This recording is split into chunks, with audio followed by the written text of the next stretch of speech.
Okay, I think I have sound. Looks like I have sound. Do I have sound? Can you hear me? Yes. Yeah, my green button's going, so it looks like I have sound now. Don't ask me what happened. I have absolutely no idea. But it's working now, so I'm not going to complain. Hello, everybody. Hello, Candy. Hi, Chris. Hi, Chubby Guppy. Fish from Fever. Dawn. Jesse. Ambus Aquatics. Aquaball. Big D. Hi, Mark. Hi, Tampa Tom. There's the buddy right there. Hi, Melvin. Hi, Sandy. Hi, James. Hi, Fish on Tankdix. I don't know why it didn't do it. It just came on with no sound. So, hi, Kiwi. But it's got a little green bar and it's moving now. So, hey, Skippers. Hi, Teresa. I haven't seen you in forever. Hi, Unfiltered. Buddy says that I'm talking to myself, so it's time for you know what? The cookies. Hi, Anna. I like your new name. I just got to get used to it. Hi, Cichlids.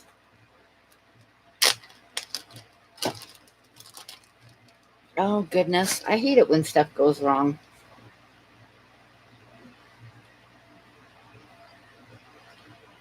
Your dogs love the cookies too. Did you get rid of all your puppies or did you keep some of them? Hey, Dan.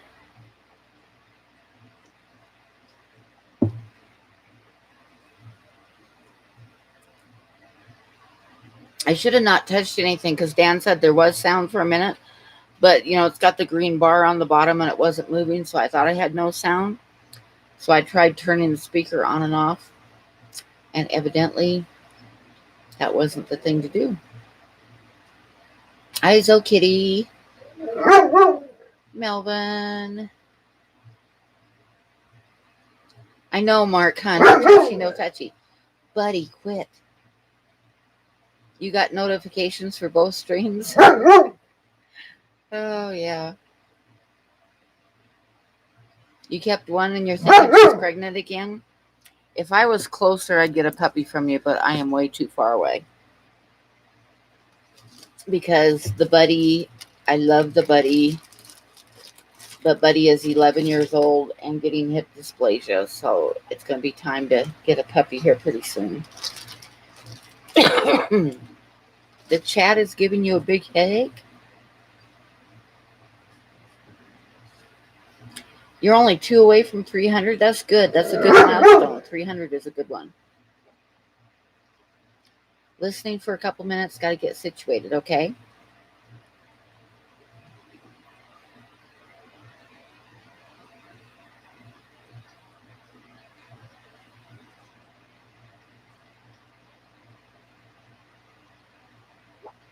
Hey, Priscilla, how are you?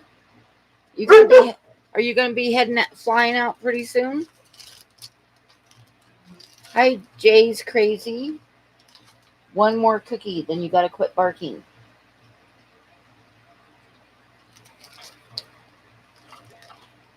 I know Joseph. Oh, you're not leaving till Friday.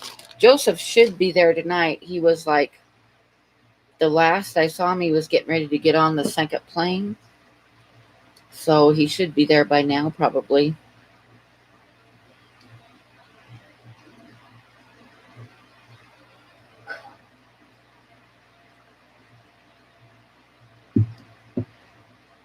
Hi, Sean. Oh my God! Right now, you got a fire at the gas pumps. Right now.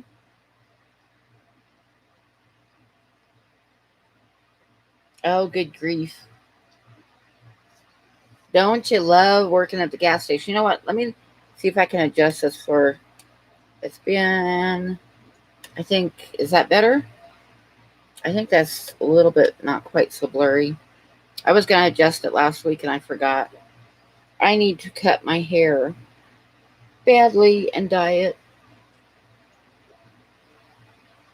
Hi, Ed.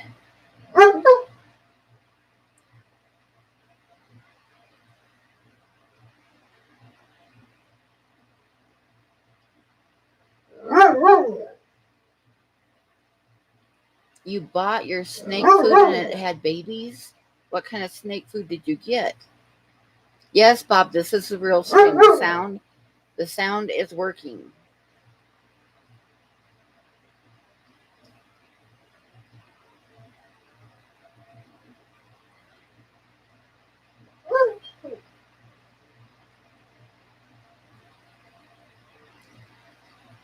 Oh no, you had to cancel your meetup? Oh no. I thought that sounded like a tremendously fun time.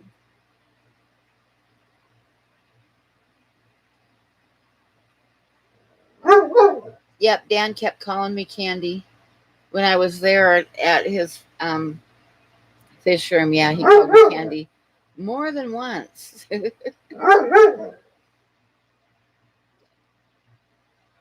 Buddy, you're being obnoxious. You gotta hush. Hi, Mumble Bushcraft. Last cookie. This is the last one. No barking. Sit down. Sit. Sit.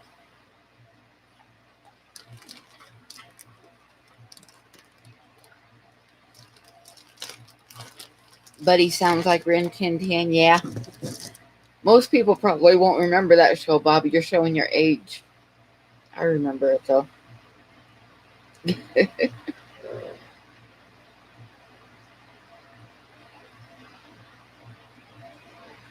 Oh, you bought a female rat and she had like 20 babies? Well, there you go. You got snake food for a long time.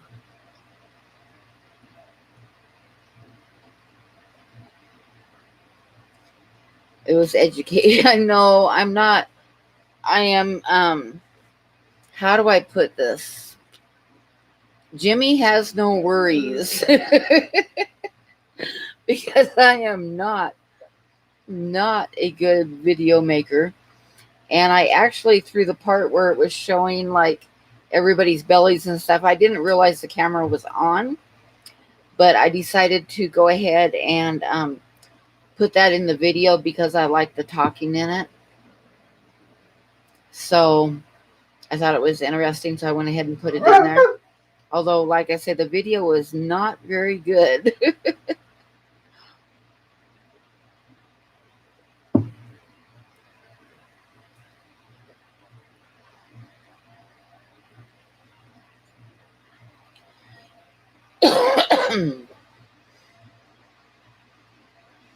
Welcome back, skippers.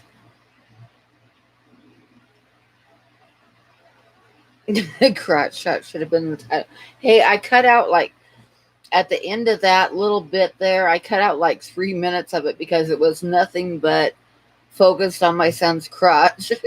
Even though the talking was good, I thought, well, I better cut a lot of that out because I knew that people would be saying that because I know you guys. Hey, Jess, how are you?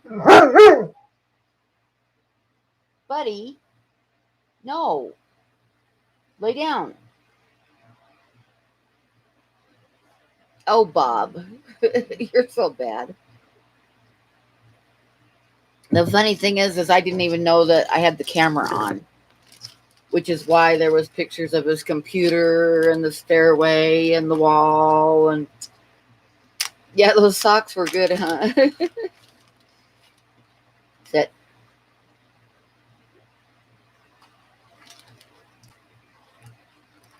What the heck do you do with your Daniels? They kill everything. What kind of Daniels are they?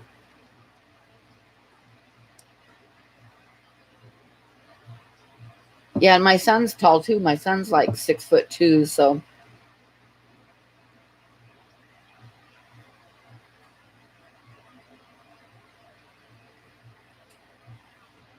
But yeah, I could have just not. Actually, I wasn't going to do, when I looked at the film that I had, I wasn't going to do a video on it at all. And then when I got the fish, I thought, well, I could kind of combine the two. And if everybody hates it, they hate it. If you hate it, don't watch it.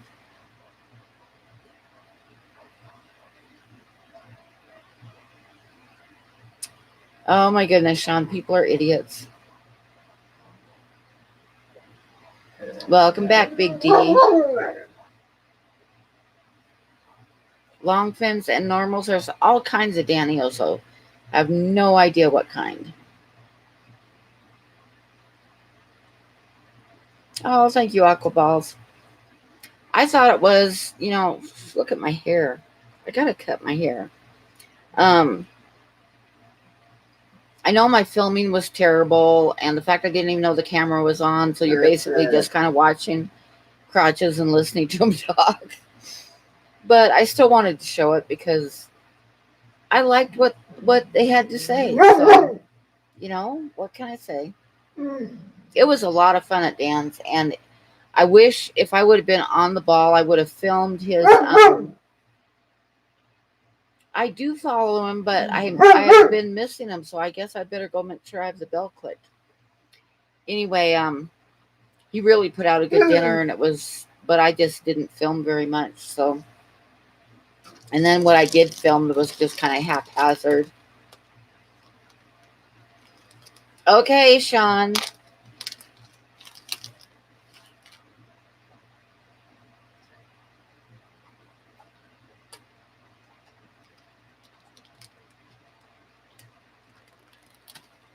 But I wish I would have filmed the dinner that he put out because it was fabulous.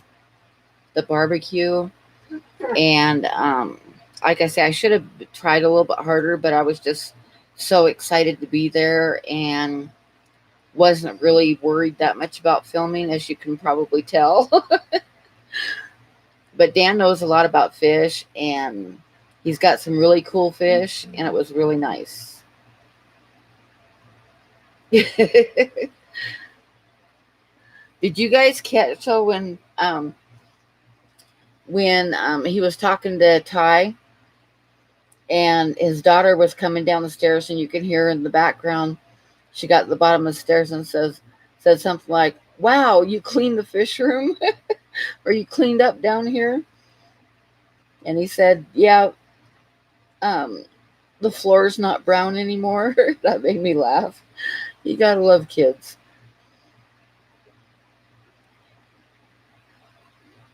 Your eyes are up here. Well, see, the thing was I thought I had turned the camera off. So that whole little section there with them talking and their bellies and the computers and all that, I didn't even think the camera was on. So, but I decided to throw it in there because I thought it was interesting what he had to say. And I'll tell you guys what, those white angelfish that are in the tank behind him when he streams, those are beautiful fish. It does not show on his live streams. They are not, like, looking at them on his live streams, I thought they were like white platinums. But they have like a half a black bar going through their eyes and then blue all around it. And they are really, really pretty. And I've been sitting here wondering if I want some. But I told myself years ago I didn't want angelfish anymore because they fight so much. But it's really tempting because those are really, really pretty fish. They do not show up on camera at all.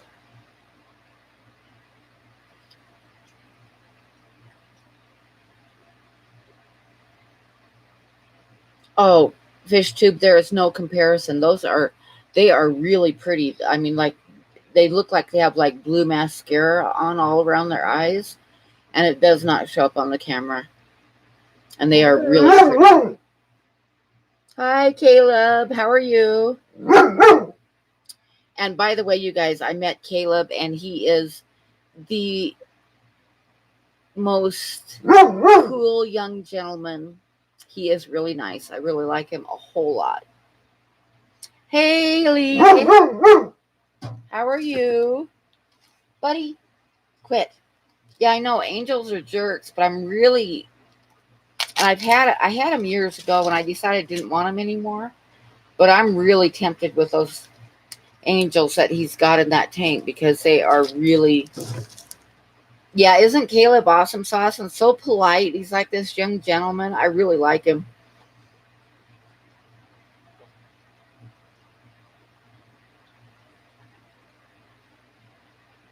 I probably scared the heck out of him, but you know.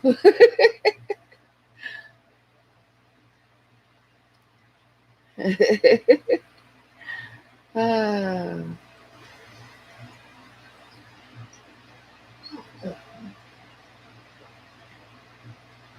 I'm surprised he wasn't terrified of me, Candy. uh, did you get the worms, Haley? I hope that they did not come open or anything. I haven't even checked to see if they got there yet. I'm a good storyteller. Tucker's a good storyteller too. Tucker, you notice that Tucker added a whole bunch of stuff to the story that I'd told you already? Because he can do that. And it was all true too, but it just stuff that, like, when I tell a story, I tend to kind of skim it down to the bare necessities, whereas he goes for the details more, and it's hilarious.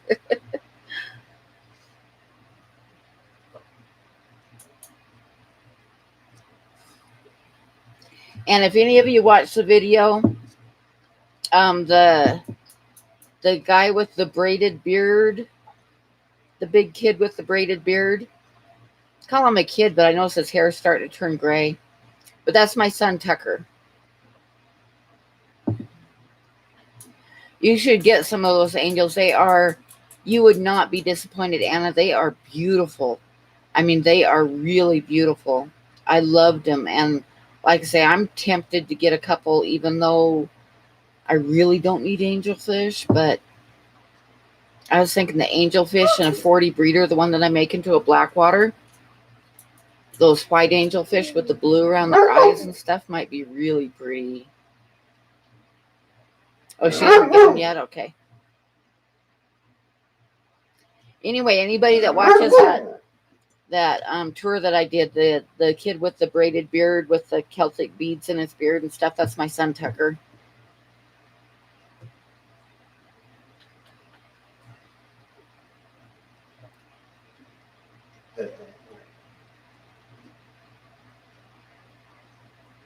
I should have taped him more, Bob, actually. That's what I'm kind of worried about, because I sent her a nice sized Tupperware container with a snap-on lid. And once I got it in the mail, I started worrying that I should have taped around the container and around the lid to make sure that the lid didn't pop off. So I'm kind of worried about it. But Haley, if you get them and they opened up and it's a mess, let me know immediately, and I will, within an hour, I'll have some more in the mail for you.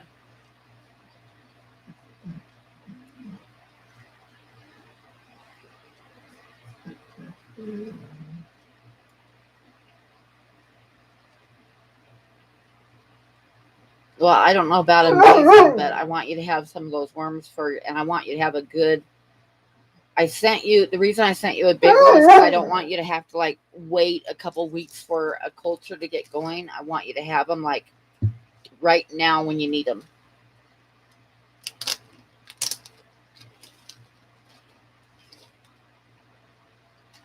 What is Bob laughing about? I'm missing something probably. Okay, go lay down. Lay down. That's enough for now. The tape. See, I should have taped them, but I didn't actually. I should have taped it, but I didn't. And now I'm worried because I didn't tape it. And, you know, it's one of those snap-on Tupperware lids, but if they bang the box around enough, they could pop it open. And I have it, like, wrapped in brown paper and then with a grocery bag around it, but I should have put tape around the lid and then put it inside of a plastic bag and, you know, had it sealed tight, but I didn't, and I didn't think about it till after I had it in the mail, and then I started worrying about it. So I'm going to worry about it till she gets it. But like say, if you get it and it's a mess, just let me know, and I will have one in the mail for you, another big one in the mail for you the same day you let me know.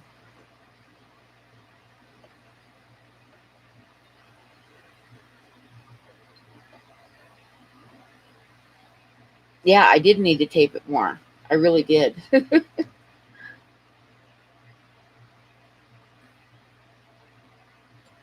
Oh, Anna, they're really pretty. Like I said, they have like a half a black bar right through their eyes. It doesn't go all the way to the top or all the way to the bottom, but it's like a black bar right in the middle of their eyes, and then it's blue all the way around their eyes and that black bar. They're really pretty.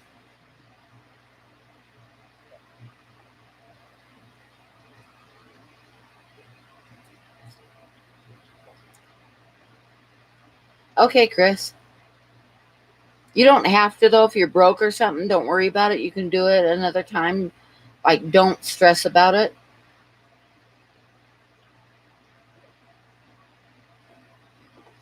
I'm not going to get mad at you or anything. Just like, because, like you said, you had to wait till you had more money. Don't worry about it if it's stressing you. Yeah, but you don't want to spend all your money Friday. So if you don't have enough, you can put it off. I'm not going to stress about it. I'm not going to get mad at you. Oh, speaking of prints, Bob, I was getting ready to send out some prints this week.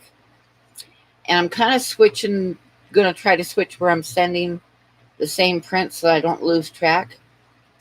Did you like the wolf print that Diva gave away? Because that's what I'm thinking I'm going to send this month.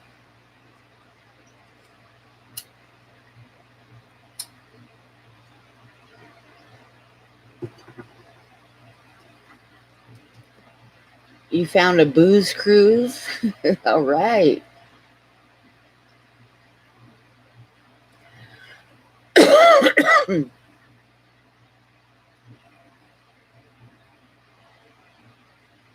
You like the wolf? Because that's what I'm thinking I'm going to send this month.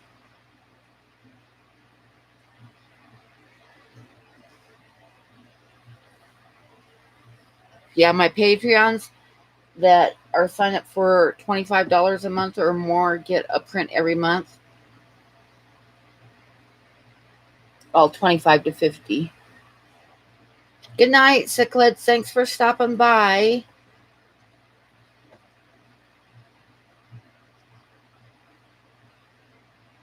You like the wolf? Okay. $50 all you can guzzle. Some people would definitely get their money's worth out of that.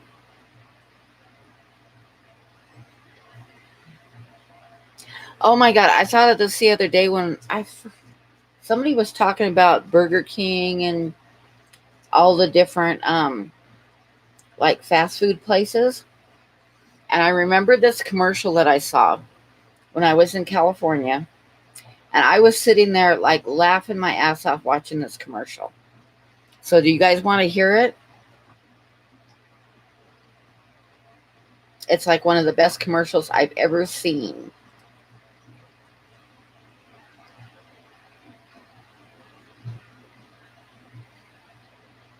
Okay, it was a commercial for Carl's Jr., which is a hamburger place, and they have really good hamburgers. But this one, okay, I got to get a couple props. This will work. Okay, so these kids go in a restaurant, and it's like an old-fashioned type restaurant, where you sit in a booth and they give you menus and stuff. So these kids go in a restaurant, and they're looking at the menus, right? So they got the menus, and they're looking at, shows the back of the menus, and they're like, "What's that smell? Do you smell that?" And they're like, "Something smells really bad." Hi, RLC.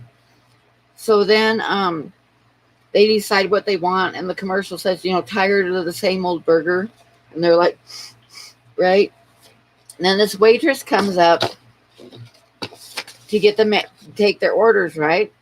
And she's kind of a heavy gal, and she's got on a sleeveless top, and her hair pulled back, and she's chewing gum. You know the type, right?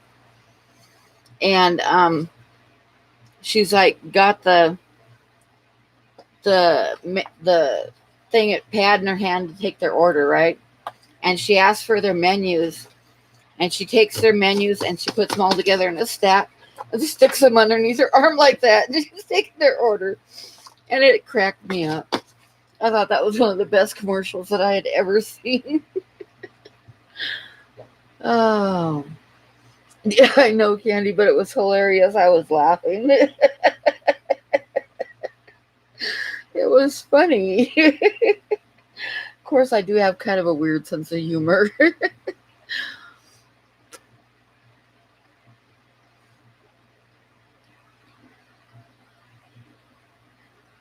Hi, Robbie. Robbie Bully.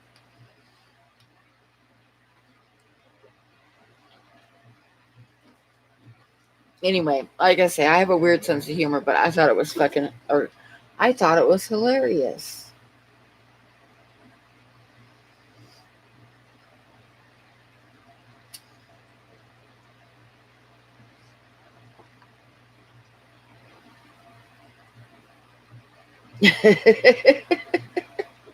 Yeah, but it was funny, Bob.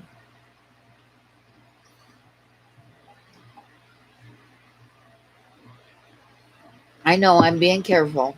I caught myself almost in time.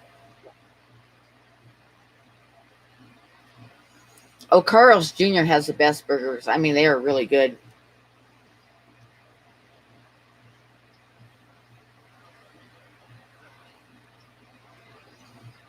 I don't have a barn story.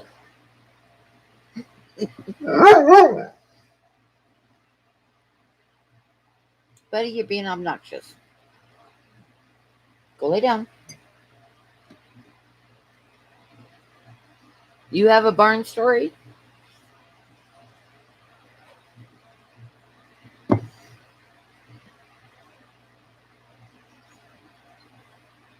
Hardee's, yeah. And when I got up to Portland, they didn't have Carl's Jr., but they had Hardee's, which is basically it's the same thing. It's just a different name. Oh, Priscilla. Priscilla, have a nice day.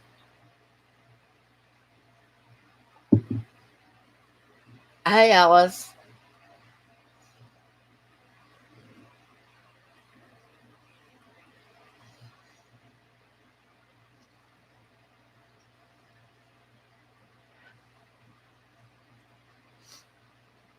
It's evening.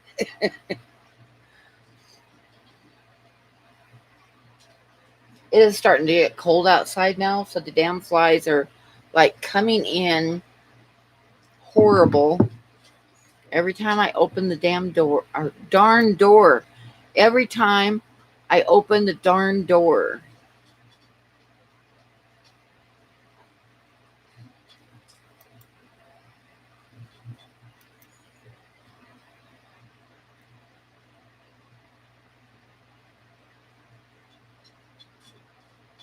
What middle finger?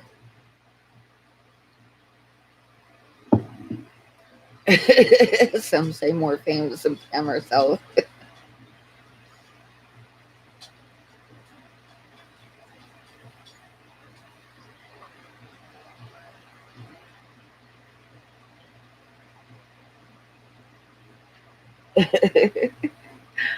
Oh,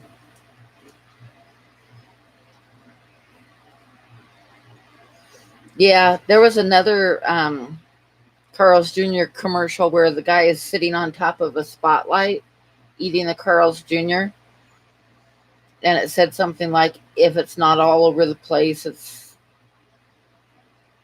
not something. I forget exactly how it went, but the juice from the hamburger was dripping down on top of the spotlight and it made like a Batman shadow all over the city.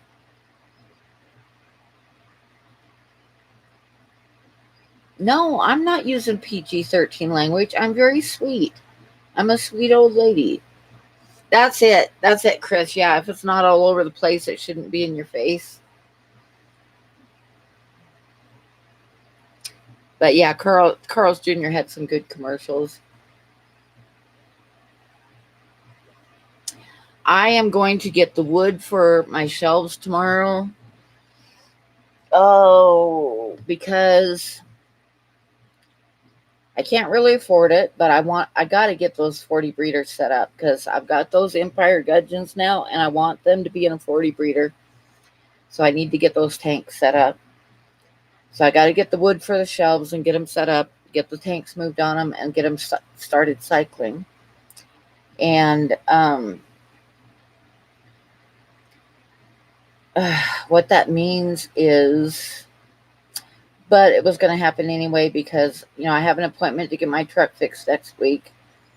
But I had to get, Bob, what?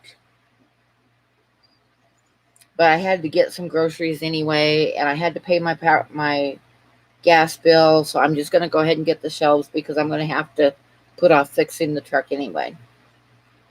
So I'm going to get the shelves tomorrow and get them set up.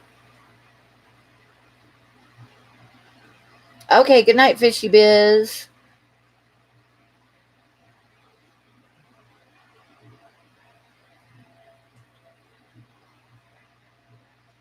I'm going to try, because I try to breed everything I have, so we shall see how that goes. But first off, I got to get the tank set up. And one of the tanks is going to be, I'm going to do a blackwater tank. One of the 40 breeders is going to be blackwater.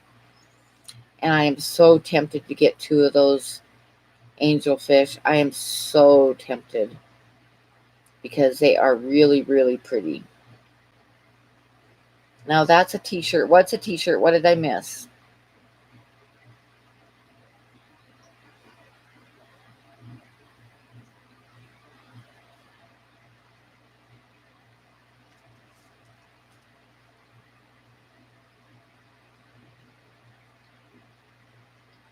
I try to breed. Oh, okay, Candy.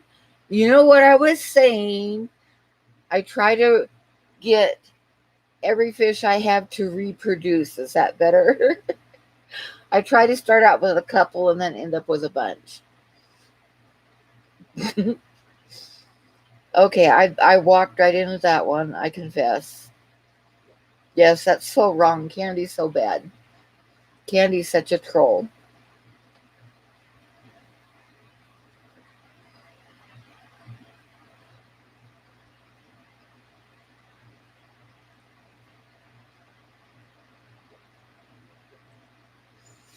Well, okay, Mark, I understand that I stream really late, so honestly, anybody that doesn't make my streams because it's too late, or anybody that has to leave early because they got to go to bed, I totally do not get upset. I totally understand. So good night, Mark.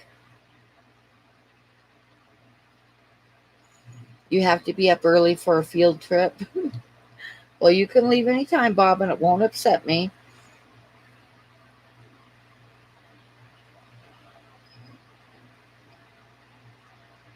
You're in pajamas? Well, if you've been on when you've been on the stream more than once, you know that about an hour or so into the stream, you get to look at my rice fish because my 18 hours are up. So the camera goes off of me because the 18 hours are up. Okay, Bob. Rob. Rob. Robbie.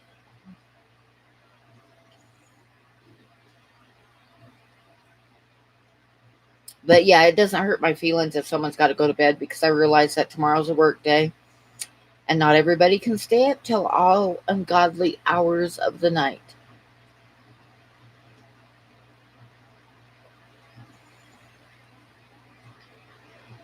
You just got home from work and got to be back there in less than 5 hours. See, if you need to go to bed, go to bed. Like I say, it really doesn't hurt my feelings because I know I stream late.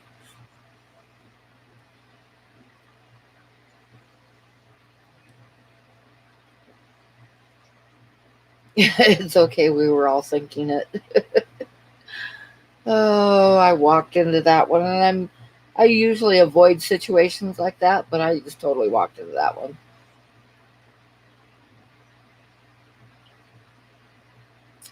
Oh, that just sucks, Big D. I don't know. The last I saw her say anything about it, she hasn't been in the stream tonight either. But the last I saw that she said anything about it was she was asking how to sterilize the tank before she adds fish again.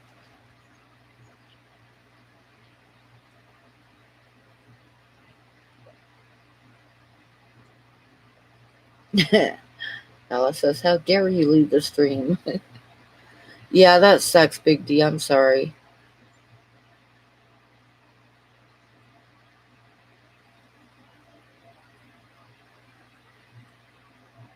Well, Chris, get your mind out of the gutter. Oh, there's Ginger. How have you gotten past the crisis, Ginger? Do you think? Are they getting better?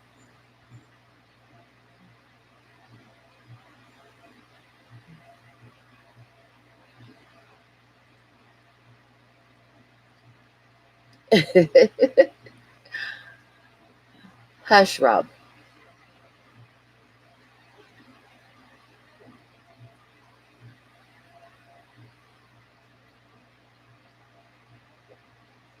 You guys are so bad, and I'm so innocent.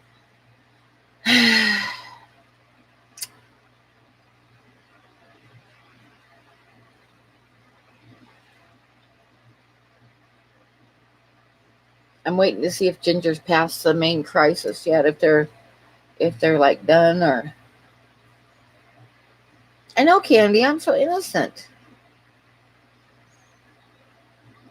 The goldfish look better. They're more active. Us too. Yeah, goldfish, it takes them a while to get their fins cleared up again. Anytime they're under stress, the first thing that happens is they get like the red blood veins on their fins.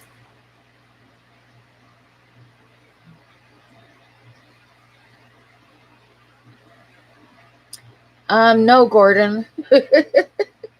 You can give me all the money you want. I'm not getting naked.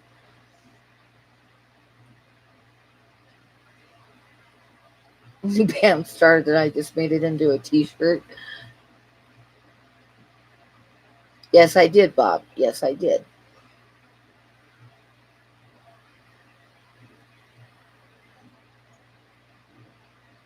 I realized when I posted the video that, the my photography skills are not good, and part of it I didn't even know the camera was on. But I thought that you guys might enjoy it anyway, so I posted it anyway.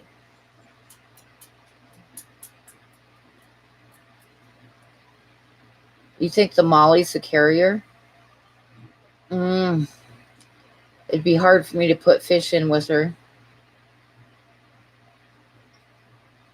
And I'm not going to argue about that because my very first tank was a community tank. I was like 13 years old, just a long time ago. But I got a Molly, a black Molly, and the next day, all my fish had ick.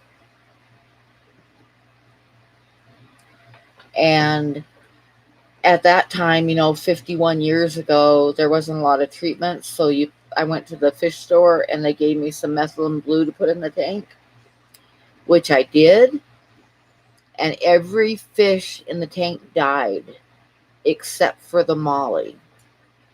The Molly was the only fish I had left, and she was the one that brought the ick to the tank in the first place.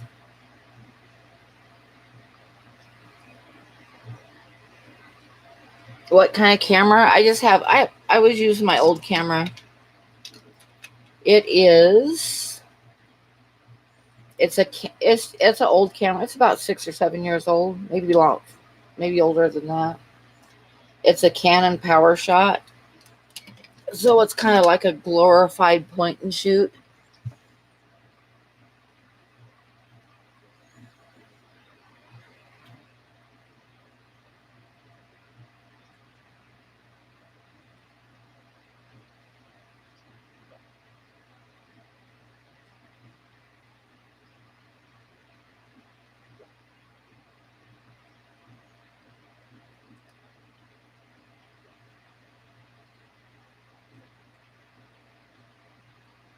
Is there Chewy? Right now I'm fighting ick in my inler tank.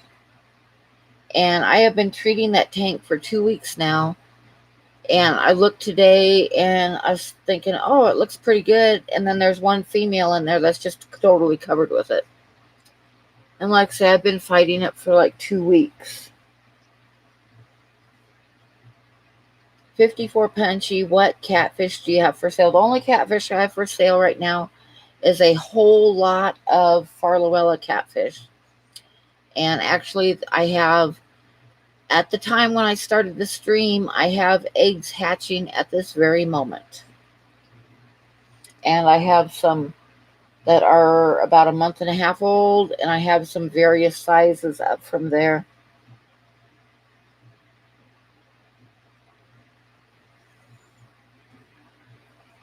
Icax, yeah, that's what I've been using, and I've been using it for 2 weeks, and there's still ick in the tank.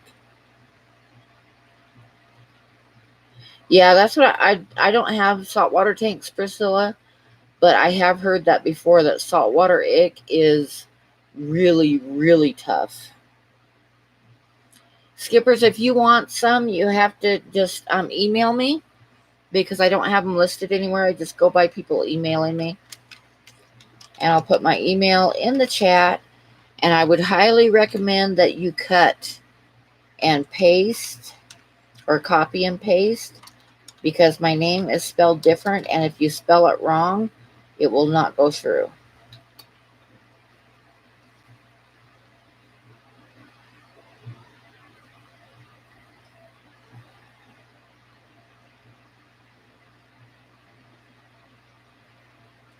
Heat and salt. Yeah, I don't want to put a lot of salt in the tank, because I'm just getting the plants going really good in there. But I'll keep treating them for a while, and then I'll have to crank it up and add salt. But I hate to lose all the plants and everything in the tank.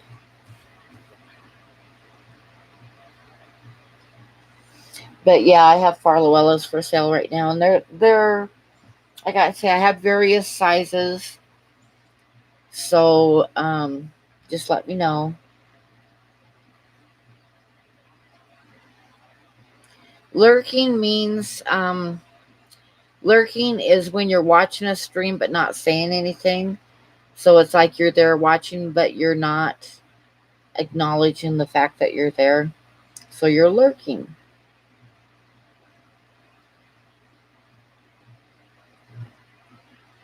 Ick is little tiny. It's a parasite that actually fresh and saltwater fish can get it. Just dose Icax every 24 hours without water change. Okay, I'll try that, because I've been doing water changes too.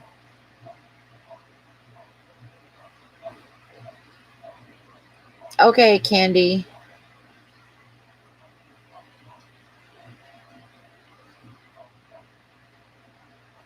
Hi, Thirsty. How are you?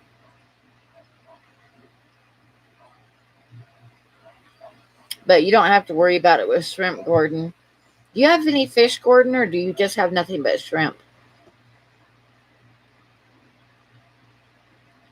May take 3 or 4 weeks. Yeah, it's been like 2 weeks, so I'm not panicking yet, because I haven't lost any fish. But like I said, I thought I was looking at it today, and everybody looked good, and then I saw one female that's just like totally covered with it. Oh, you're talking about what lurking is. Okay. Yeah, I have some marine salt too. I should try the marine salt.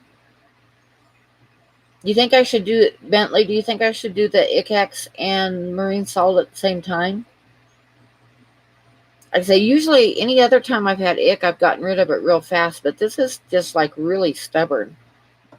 And it's in my inler tank.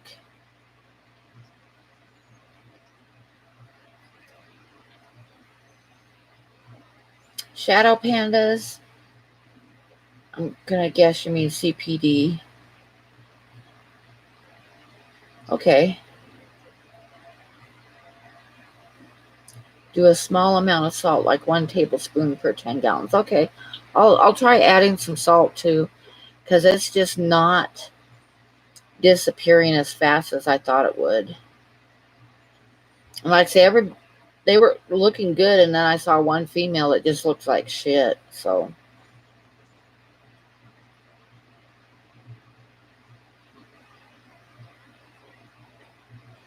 and I'm being real careful not to cross contaminate, but it's like a real pain in the ass.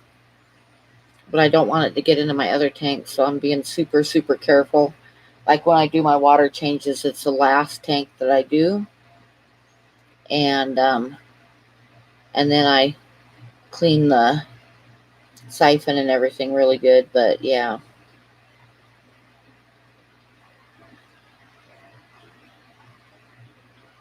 Oh, saltwater fish are so pretty, yeah. So when are we getting some rainbow art going? I was going to answer that email that you sent me, Bentley, where you sent me some pictures. The I need something sharper and clearer. The one fish that was clear in the photograph was kind of curved at a funny angle, so it wouldn't make a good drawing. And the other ones were semi-blurry. But right now I'm actually working on a fish painting, but it is a painting of some discus. But yeah, I know they do move fast and it's hard to catch them good. I know that. I totally agree with that. Any fish that moves fast is hard to get. Like I've got my Chopre Danios and my Kubota Rasboras. I've tried so many times to get good pictures of those guys, and it's like, oh, impossible. Good morning, Sharpies. How are you?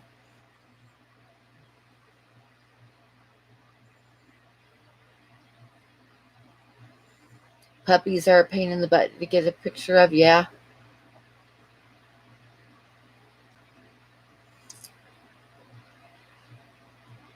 Yeah, but I don't usually use pictures that I find online or anything. Usually I just use my own, but I will make an exception, like if I'm doing a painting for somebody or, something like that. But, and I'll use their photographs because, I get, like Ginger, I'm going to be doing a painting of her mother's cat. Well, I can't go out to her mother's house and get pictures of her cat.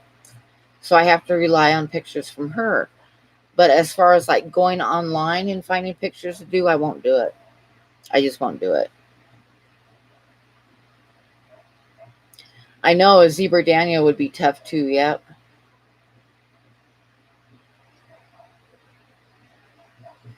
I'm going to be having some paintings finished to show you guys pretty soon. It's just like right now I'm working on 3 different paintings at once.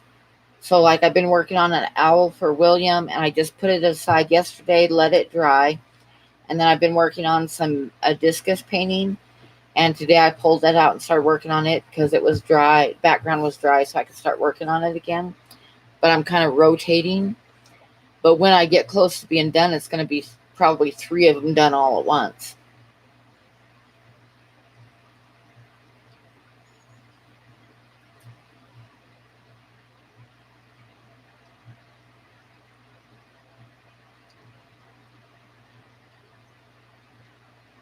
The voice to text is not hearing you. Oh my God, the funniest voice to text ever was when Kevin was like voice to texting on his way home from work. And he meant to ask me when I was going to get some frontosia. How do you pronounce it? Frontosias? Anyway, it came out in chat. He asked me when I was going to get some front hoses, which was hilarious. It still makes me laugh.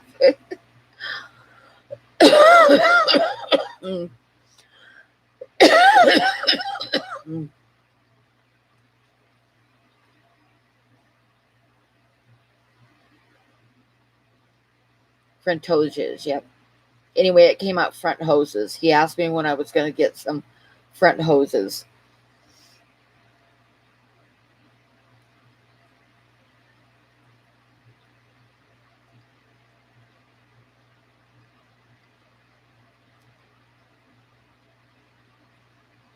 Oh, Priscilla.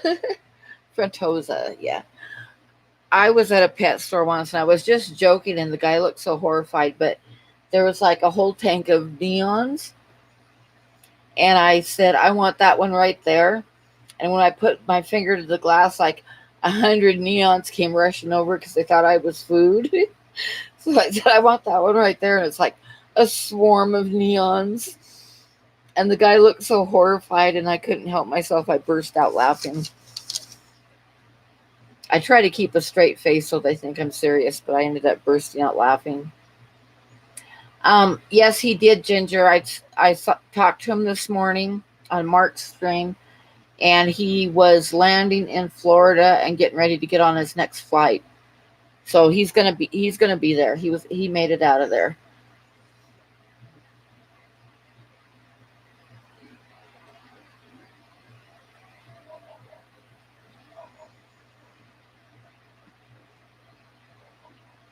I hate spiders. I don't even want to think about it, Sharpies. That's the one thing that I totally detest is spiders. Oh, it looks like we might have a troll. What do you think, Candy? I'm thinking that I could probably do that myself. Oh, Priscilla got him before I did. Doggone it.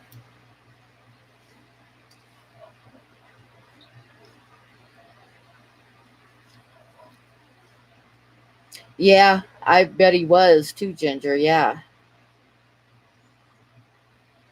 Thank you, Candy. That's the one thing, that I knew when I started streaming that I was opening up myself for because, face it, I'm like 64 years old and overweight, and I'm quite sure, it's like open game for trolls. So usually it's not too bad though.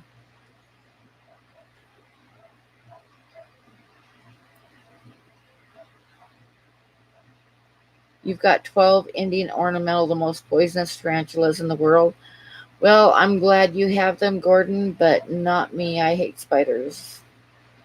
I always let my kids have whatever they wanted. Like my son had a ton of different lizards, and Megan had rats and all that stuff. I don't mind, but Megan wanted to get a tarantula, and she wanted to get a scorpion. And I actually said no to both because I would never sleep again wondering if they were going to get out. Oh, nice, aqua balls. Okay, RLC. See you later. Thanks for stopping by.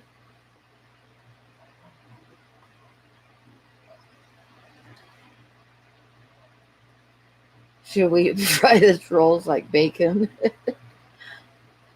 No, spiders are not cute. Spiders make my skin crawl.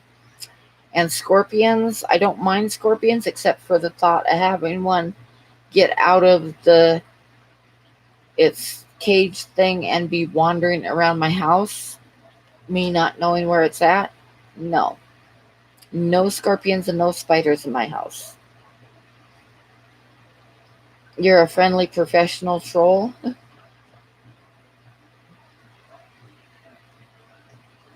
No. Gordon's venomous arc, however you pronounce that. No, I don't like spiders. No spiders. I have to admit, some of them are kind of cool looking, but not in my house.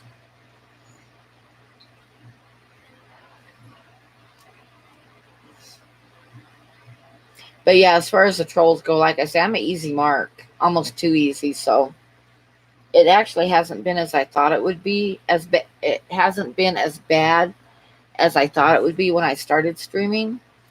I figured I would get them constantly making fun of me, but it hasn't been that bad. There's just one occasionally. But like I say, I mean, I'm too easy. What the hell? I'm 64 years old, and yeah, I'm too easy. Okay, Bentley, have a good night.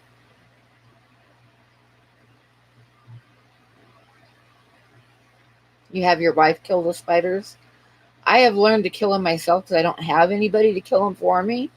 But I actually hate to even get close enough to them to kill them. Yeah.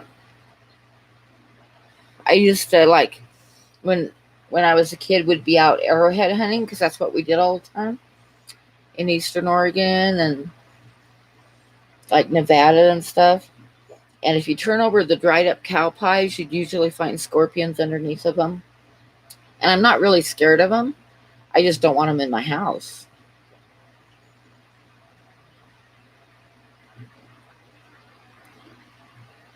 Yikes, Rob Bull. Actually, when I first read that, though, it says I've been bitten by a redback spider. When I first read it, I thought it said I've been bitten by a redneck spider. And I thought, holy cow, that would be bad. If it like Spider-Man, if it turned you into a redneck, wouldn't that be awful? I was bitten by a redneck spider. God bless America.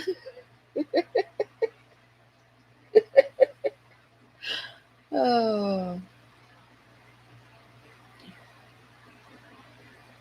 No, Gordon. No.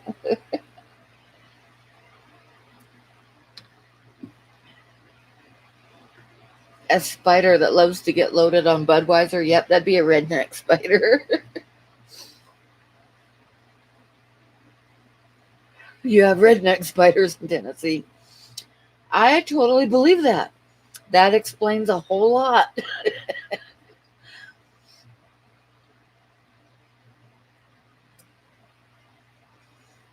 One-eyed trouser snake. Yep. Yeah, bats, when they get in the house, they get real confused. Poor things.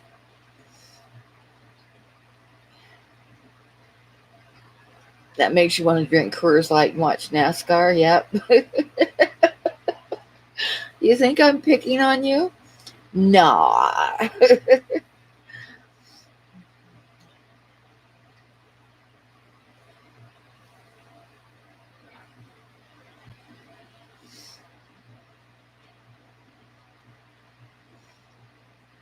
We have, like, in Eastern Oregon and stuff, there was a lot of black widow spiders, and I can spot them in an instant. I mean, like, I can step in a room and instantly see one if it's in the corner. But I never got bit by one, though. And their webs, too, are really funny because when you wipe down cobwebs, if it's a black widow cobweb, it crackles. They're like real crackly and stiff. So instead of just wiping it away, you can like hear it crackle when you wipe it away, and you know it's a black widow spider. No, I'm not surprised. I'm not surprised at all.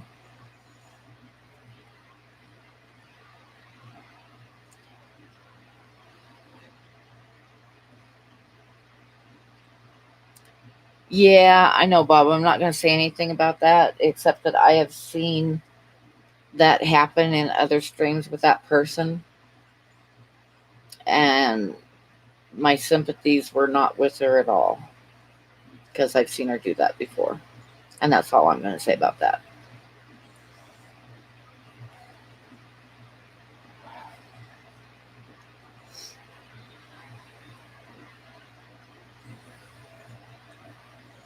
And Buddy needs a cookie. Good morning, William. How are you? Sit.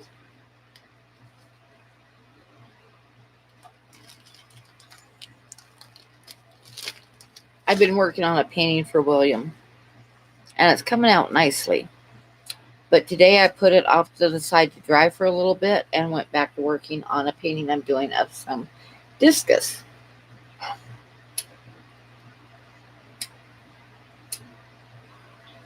And I'll work on the discus while the owl dries, and then I'll go back to the owl again.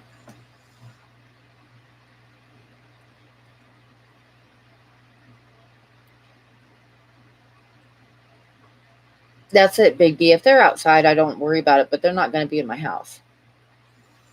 Buddy is doing pretty good right now. He's been doing pretty good for like the last week. He has good days and bad days. There's been some days where, like, I take him outside to go potty, and his back legs don't want to support him. But he's been pretty good for the last week.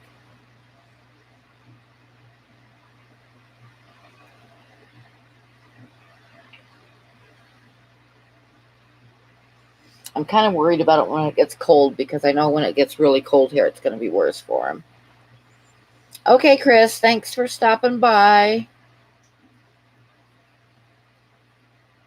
Have a good night. Yeah, Buddy's the boy. I love the Buddy so much. You guys don't even know. He is the best dog I've ever had. He's just really a good dog, which is why I don't mind spoiling him, because he's always been very well behaved and listens to me, and he's just a really good dog.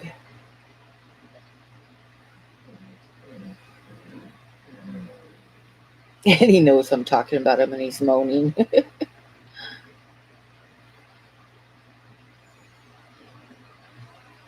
It's been getting cold here at night. Okay, skippers, I will take care of it after the stream.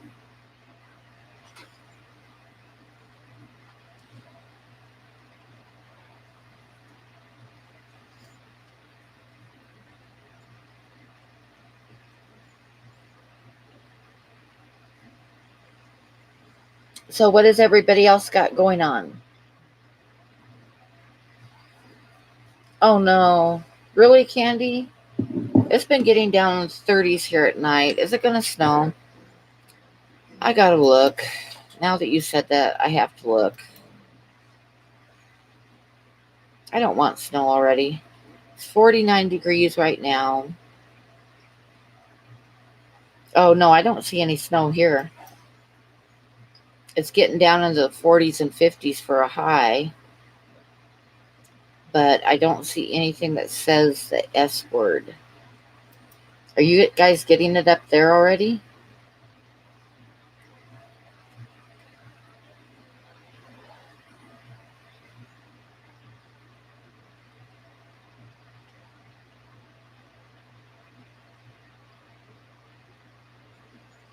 No, she lives in Montana. The only the only thing in between Montana and the North Pole is a barbed wire fence, and in the wintertime it's usually covered with snow.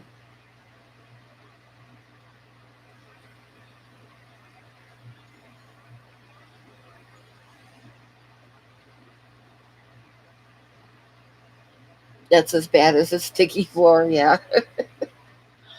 Oh.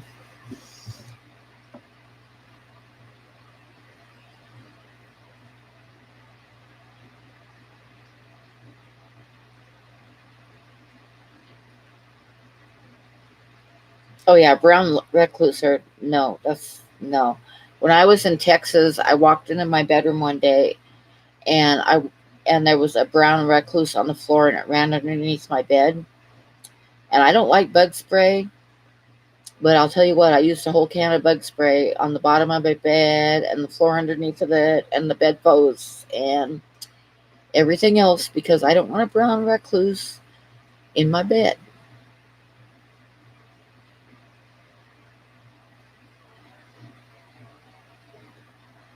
You're still in the 80s at night? Oh, that sucks. Yeah, it's been getting down into the 30s a lot of nights and the like lower 40s to upper 30s.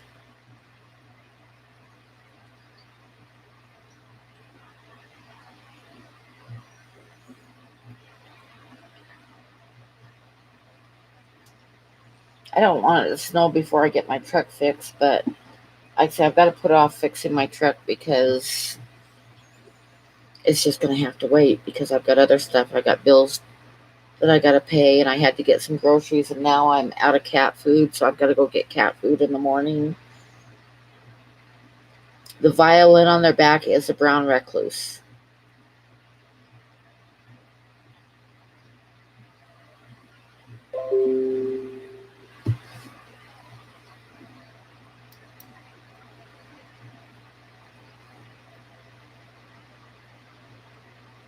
Oh my God, Candy.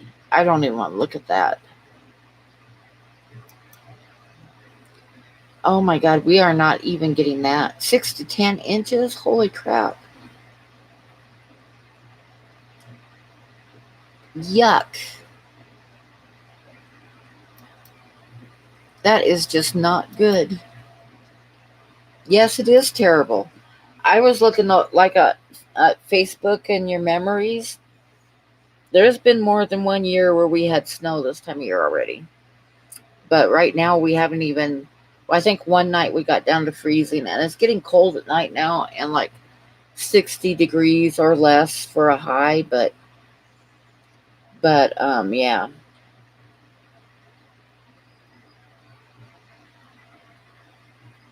You worked with the guy that got bit by a brown recluse. Yeah, I've heard of that. Yeah, brown recluse are like 100 times worse than black widows.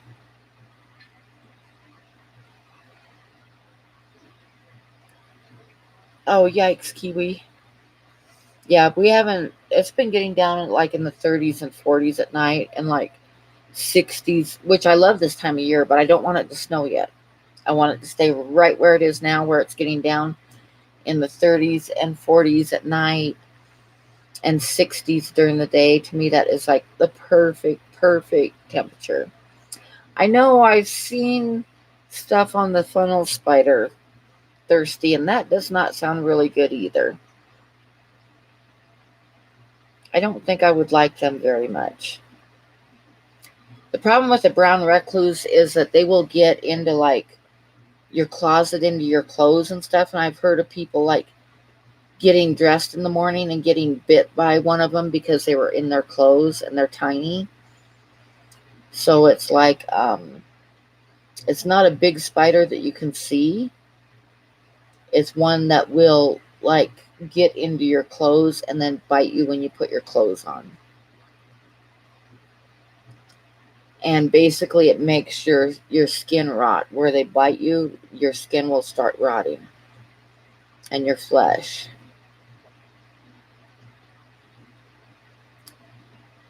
Yeah, the funnel spiders would not be cool either. But they're kind of like, from what I understand, they kind of like make funnels in the ground and stuff, whereas brown recluse spiders will get into your things.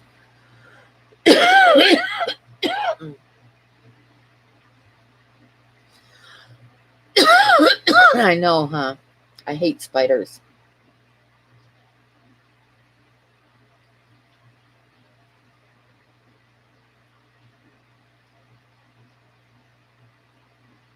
Yeah, it makes your skin and flesh rot where they bite you, and it'll, unless you go to a doctor, it'll like keep spreading, and the rot will keep spreading.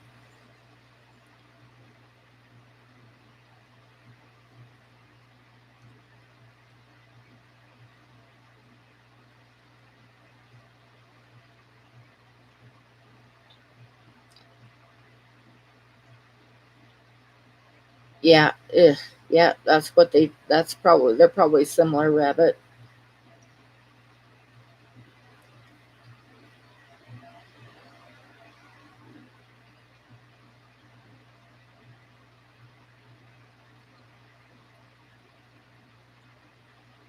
Neurotoxin makes the cells die. Yeah, they are not a pleasant thing to get bitten by. That's for sure. And they like desert type country, but like in Western Oregon, you hear every once in a while about, like Big D was saying, you hear about one that comes in on a shipment of something else. It's like occasionally they'll get a rattlesnake in Portland and in that area too, although they are not native to there, but they'll come in on shipments of hay and stuff.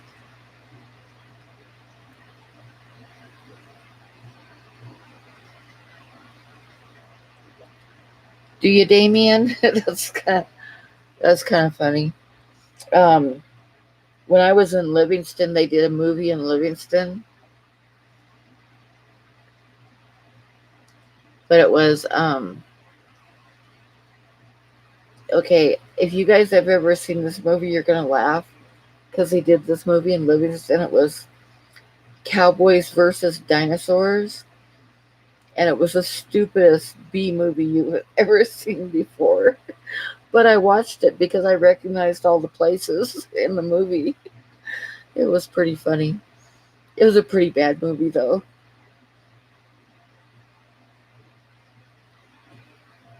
It was a really bad movie. It was a really stupid movie. But like say Megan and I watched it because, Oh, that's a laundromat. Oh, look, there's the bar. Uh,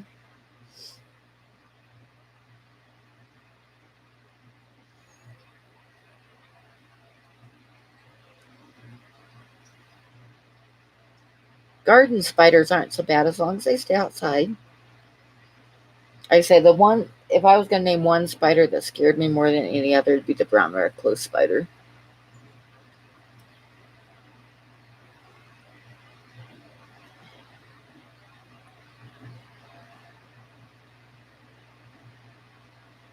I hate spiders though because if I find one on me, I guarantee you all day long I'm going to feel like I have spiders on me.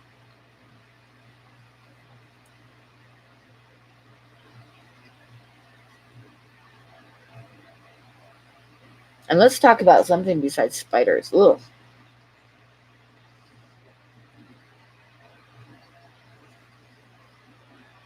I'm going to actually have another cigarette, and I think I'm going to put you guys on the rice tank, although they're kind of buried in the grass right now, but they'll come out if I feed them. But, it's that time of night. My 18 hours is up. What can I say?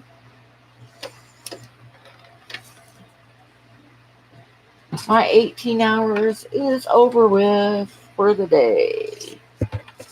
If I can stretch the cord over there.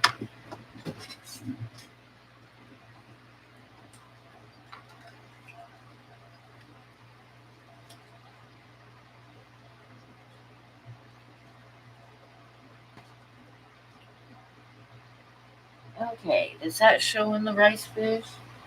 Kind of, sort of. I gotta get him a little bit of food. Hang on, I'll be right there.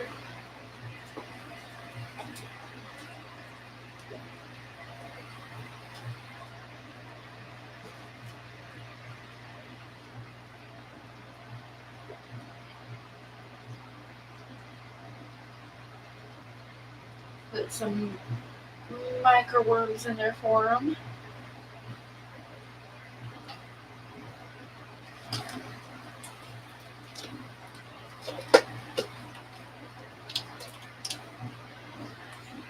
Okay.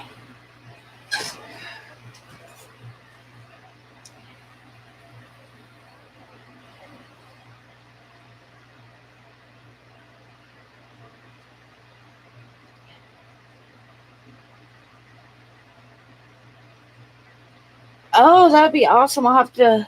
Hopefully, I will not miss that, Sharpies.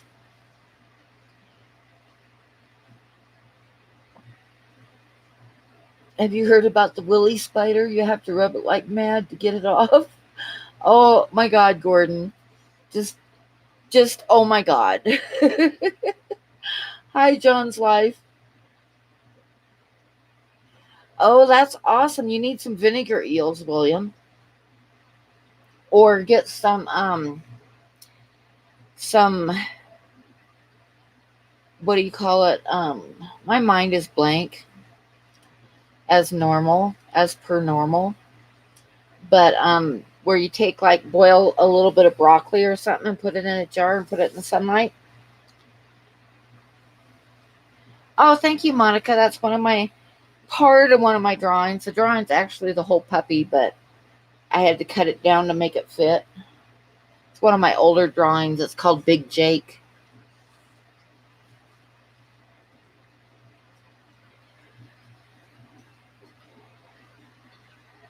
Oh no, I've done that before myself, Johns.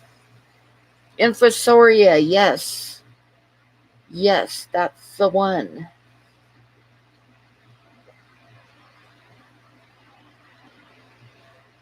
You can kind of see the rice fish in the grass kind of bobbing up and down a little bit.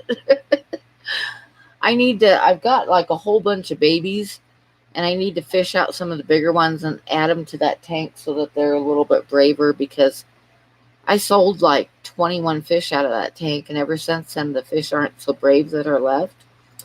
So I need to put some back, and I'm just about ready to sell some more rice fish too. So everybody that was in line, remind me that you had asked for them, because I'm just about ready to start selling some again. They're just about big enough, like maybe another 2 weeks and they'll be big enough.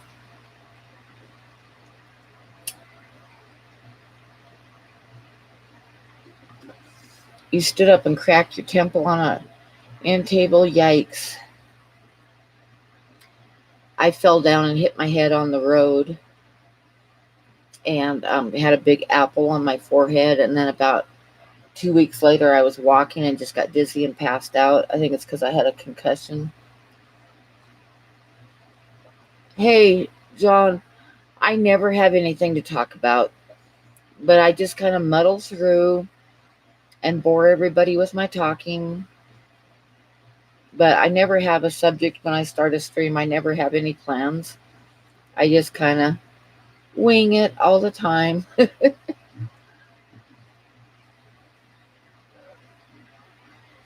Yeah, that's the thing, is I don't know what time that's going to be my time, but I hope that I catch it because I would love to catch it.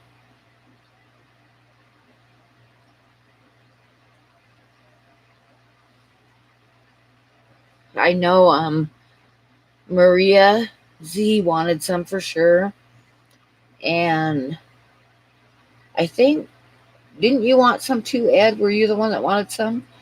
I think Cichlids wanted some. So I'll just kind of figure it out. But I'm going to have probably, in this batch, I'm probably going to have at least 30 to 40 of them to sell. So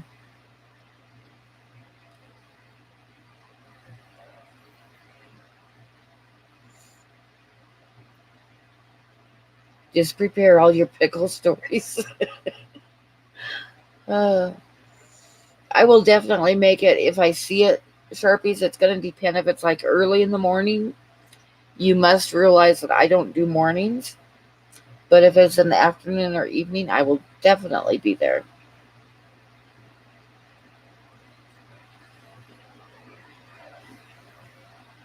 Yeah, just like send me an email within the next couple weeks because it's probably about 2 more weeks that I'm going to have a good sized batch of them ready to go.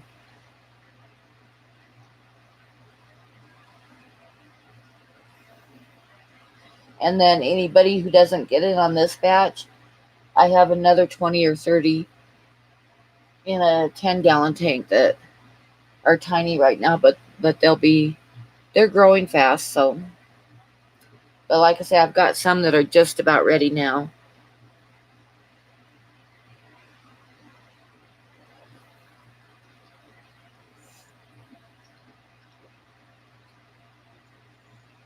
Yeah, well, just send me an email and I'll kind of figure out the progression of who wanted them. And it shouldn't be, like I said, I should just about be able to cover everybody with this batch if everybody wants like 6 to get started. And then there's another batch coming up right behind them.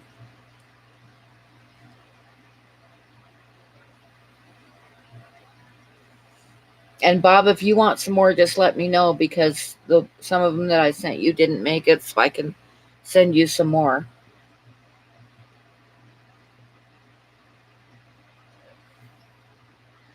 Because I have not forgotten, so just let me know if you want some more.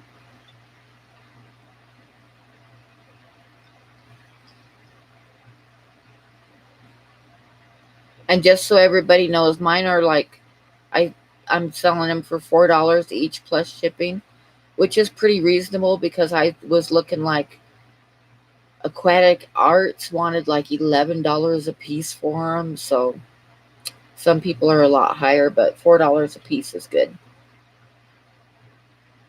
Just send Bob's your way.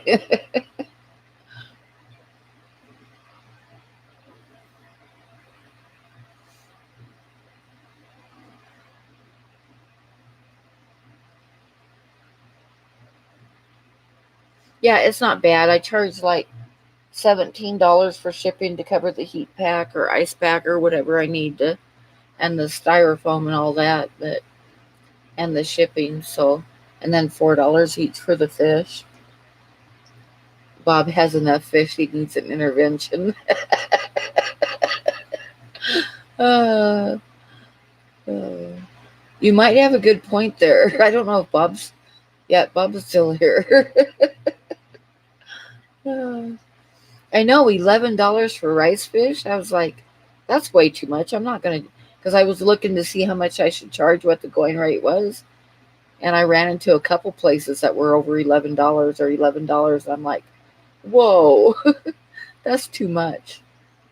Oh, you just gotta send me an email, Aquaballs. I'll put my email in the chat again. Like I say, there's some people ahead of you, but I've got quite a few this time that are going to be ready. So,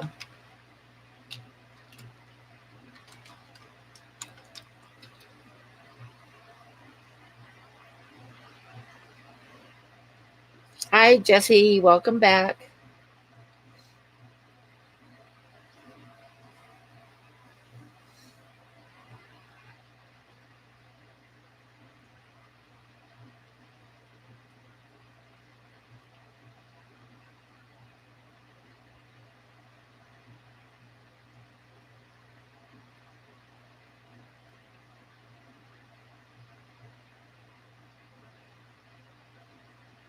Yeah, then Candy, send me a message when you get a message for him so that I don't miss it, because unless it's like early in the morning, then I won't get it. But if it's late at night or during the day, I'll get it.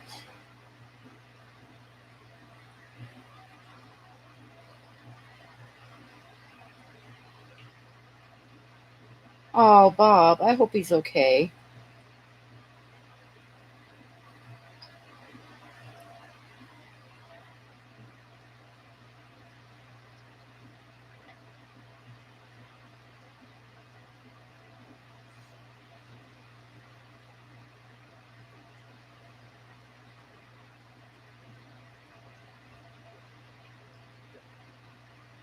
Candy's probably usually in bed by now, but I keep her up with my stream. They're gonna be I sell them for $4 each plus $17 shipping. So that's how much I sell them for. Oh, I just put it in there, but I'll put it in again.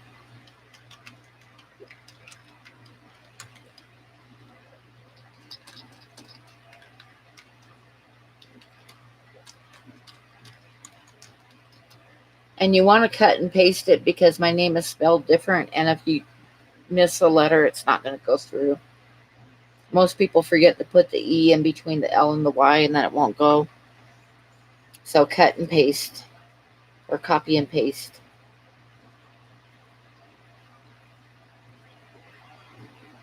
Oh, full moon, I'm sorry.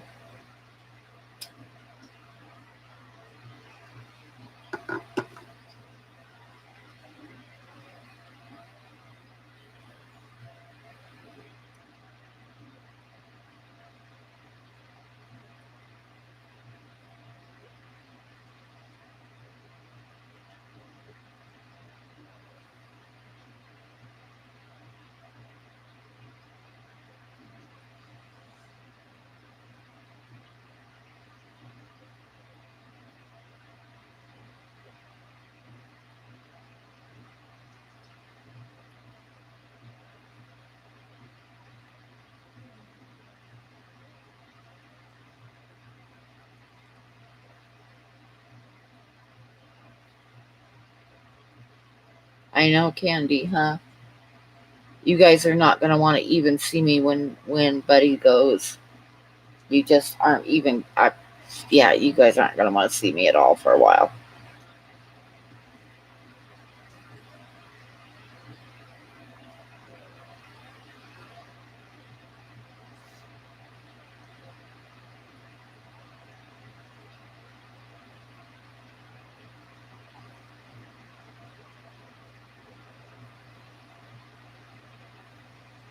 Yeah, it's almost 11 here. I'll go for a while longer, though. 11 is still early, but if you need to go to bed, just say so. It's like I say, it does not hurt my feelings because I realize that I stream late.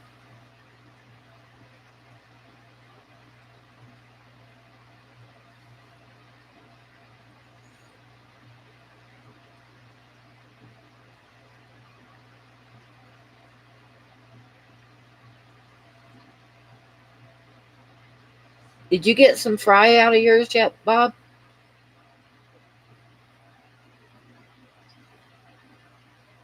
The rice fish, I keep the adults between 72 and 74. And when I'm raising fry, I keep them about 78. And when my heater malfunctioned and it got up to 90 degrees, when I was getting ready to ship, the rice fish were fine. So I think they're pretty hardy. So you wouldn't want to keep them at 90 degrees, but 90 degrees did not kill them.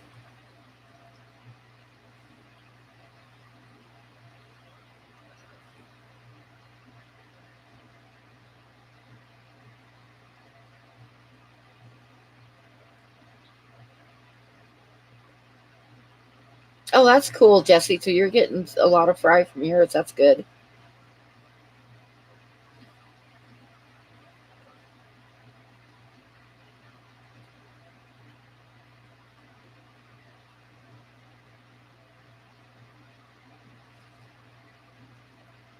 But the adults seem to do pretty good about 74.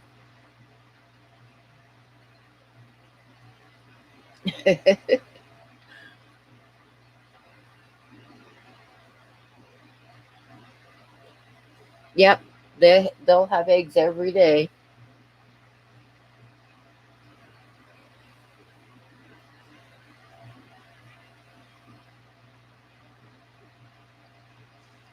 Joseph, are you in Indiana?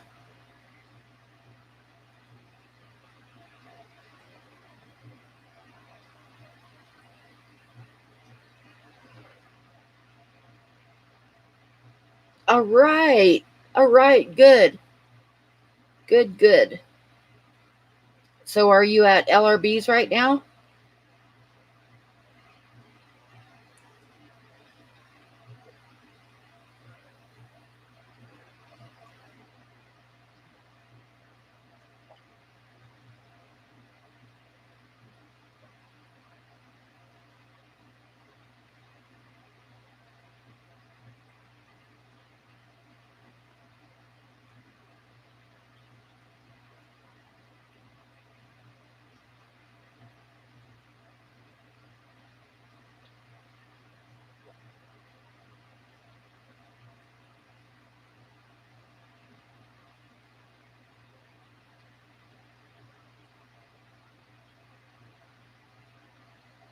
I'll bet it's epic. I am jealous.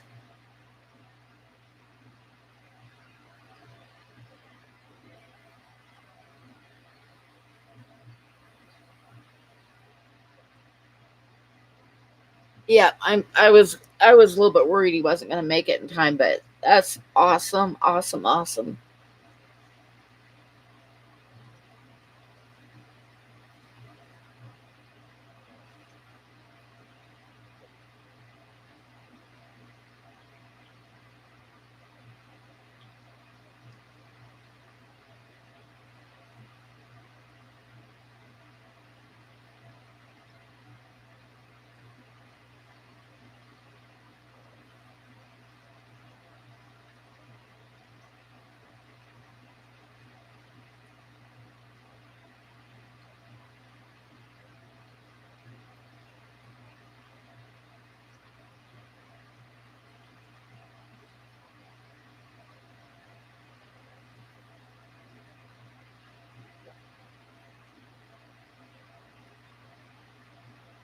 Can you check to see how many tetracolored tropical granules Lucas has in his beard?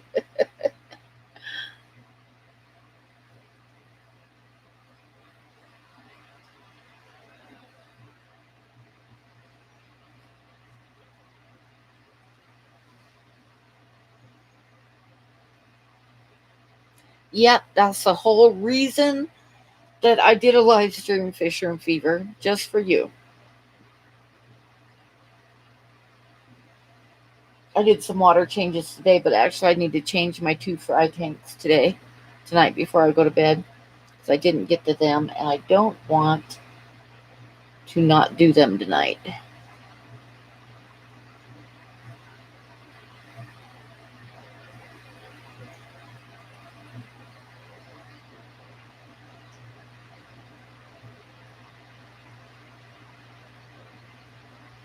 I know, Candy. I have some more to do.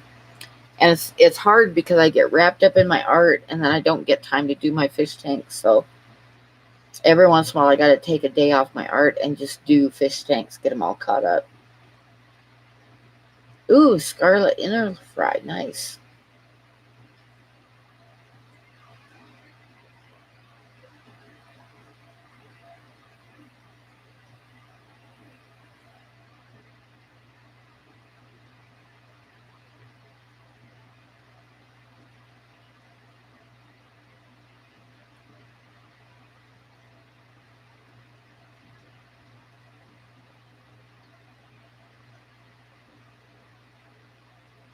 I'm going to be sending you some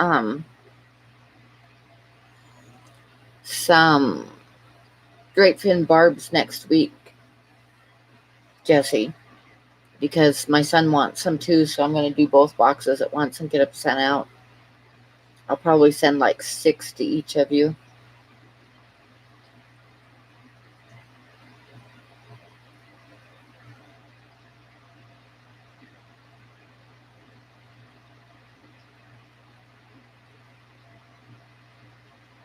Gordon, that's not nice.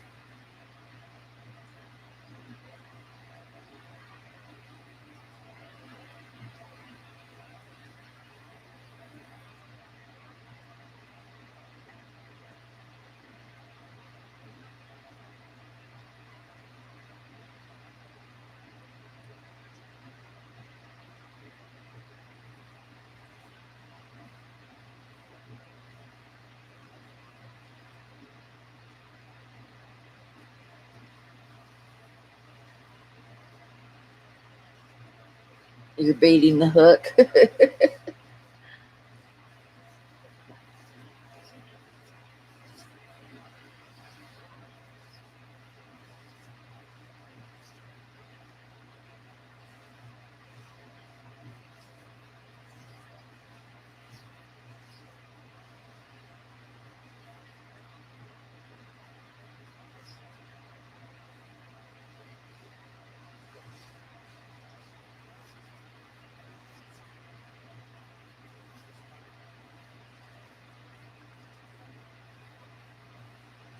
I do not have a central air pump because my tanks are too spread out in the house.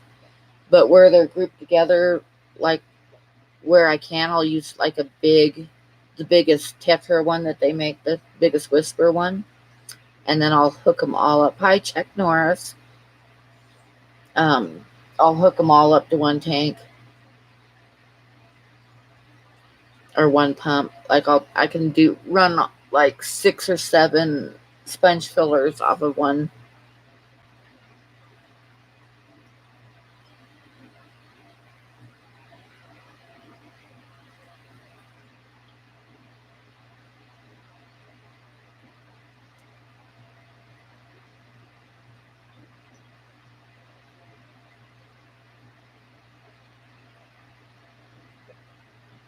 If I had all my tanks in one room, I'd probably get one, but like I said, I've got them spread all over the house. So I've got like 26 tanks, but they're all over. Like I've got 1, 2, 3, 4, 5, 6, 7, 8, 9, 10, 11, 12, 13, 14, 15 in the living room, and I've got 4 in my bedroom, and then the rest of them are in the spare room.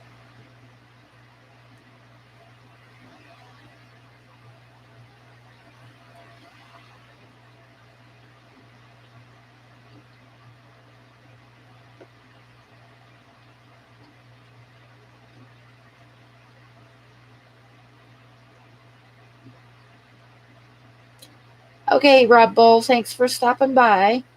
I'll see you later, Robbie.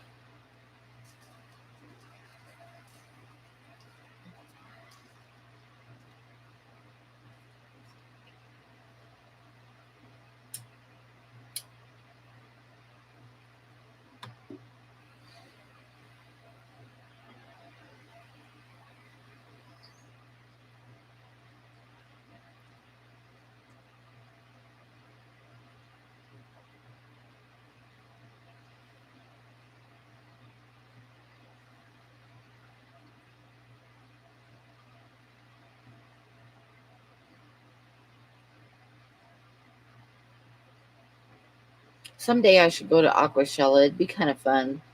But I don't really do big cities, so Chicago's like, eh. I think if I did one, it'd be Dallas.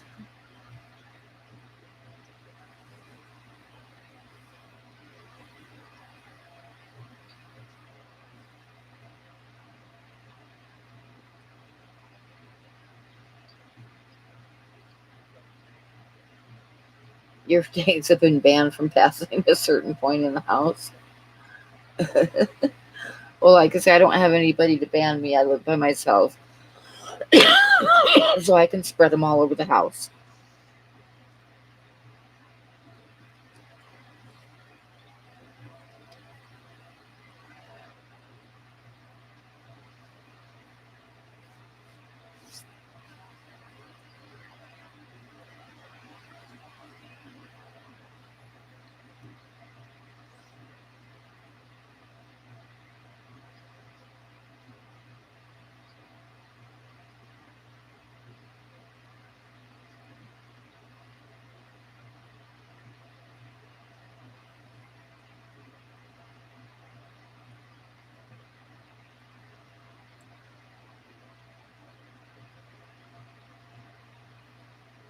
Yeah, but you got a lot of them outside, though.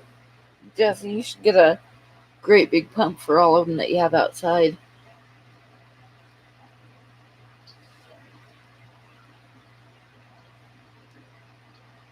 I don't think I have any one tank that's got like its own motor.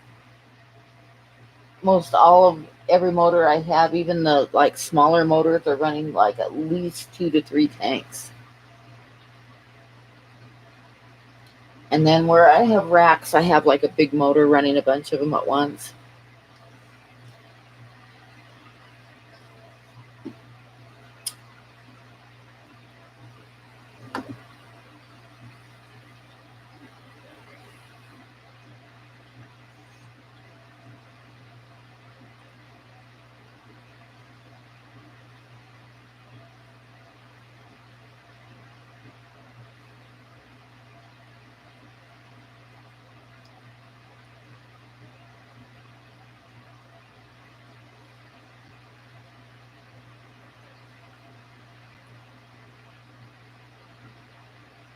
What are you talking about, Bob?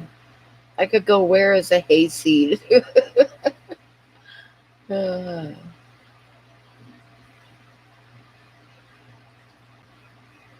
the Aquashella. Uh, Big cities scare me. I've lived in big cities before, but I don't like it. Oh yeah, tap thumb. Even like the smaller whisper pumps will run like if you get the little things that divide up the air, you can run like 2 to 3 sponge filters off of them, or two. I've got one small one that's running one of those disc filters and a sponge filter and in one tank, and then a sponge filter in another tank, and a sponge filter in another tank. So, and it's just a small motor, so you can definitely divide them up.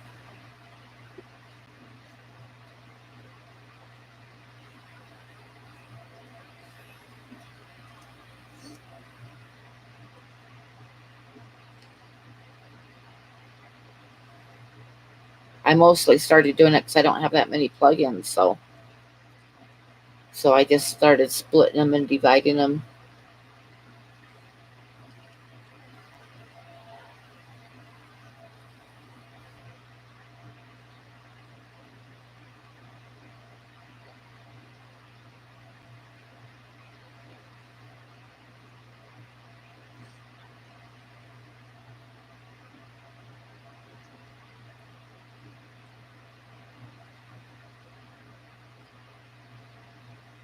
Yep, I've done that before.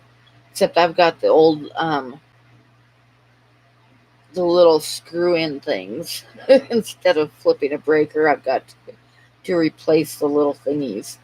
So I don't like to do that.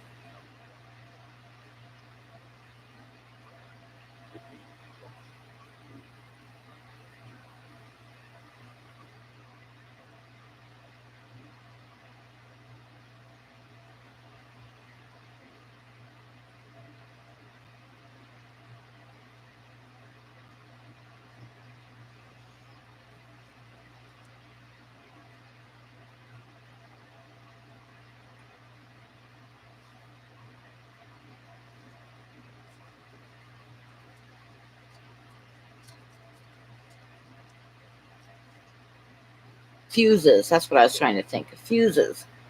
I've got the old fashioned fuses because this place was built like in the 60s. So,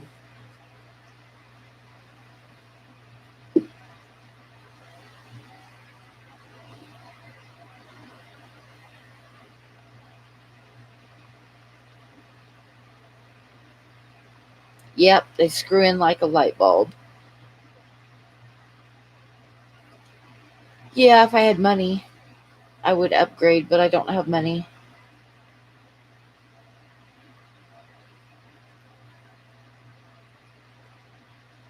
Oh my god, aqua balls, that sounds good. I'm probably gonna have, I don't know what I've got some chicken in the freezer. I might do like cook the chicken and make some chicken tortillas for dinner tomorrow. I was thinking about that today. And I will be right back because I need to refill my coffee. So nobody run away. I'm going to be right back.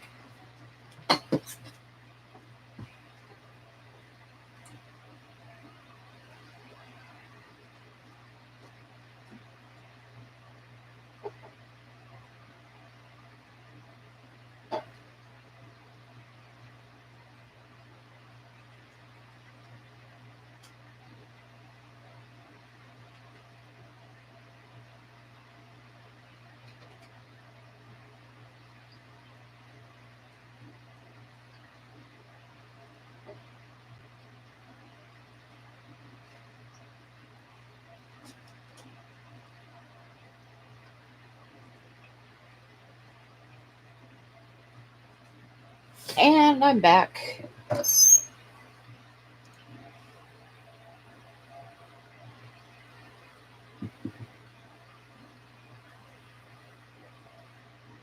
Wondering if Pleco soup works with bristle nose.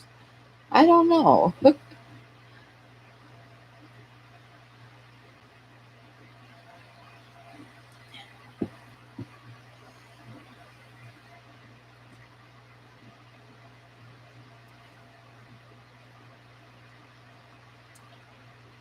Okay, Ed. Thank you for coming in.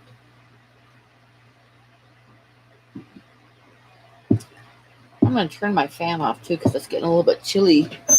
Chilly, chilly.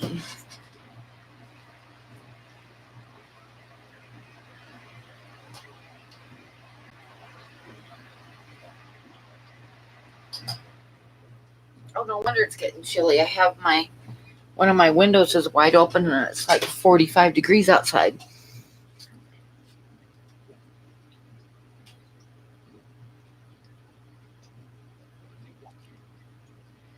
Oh, I wish I lived close to you guys. That would be so fun to get together. You guys have an awesome time tomorrow.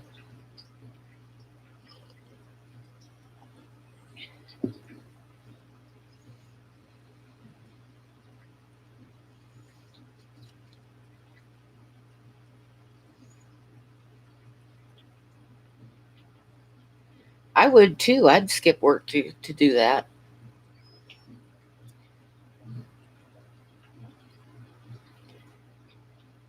The rice fish aqua balls, I mean, they are really cool fish. You see their little tiny fins that like point up like wings. They're really cool to watch. And in the mornings, the females will be carrying eggs around. Like they look like they're carrying a little bundle of grapes on their bottom. Nice, Ginger. Now you can come over and do mine.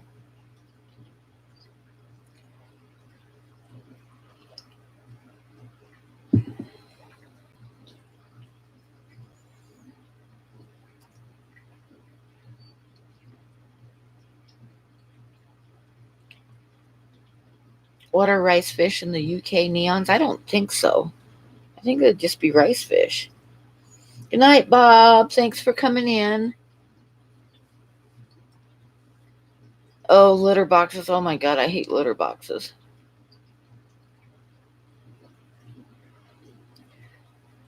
I wouldn't mind living where there was not a lot of snow.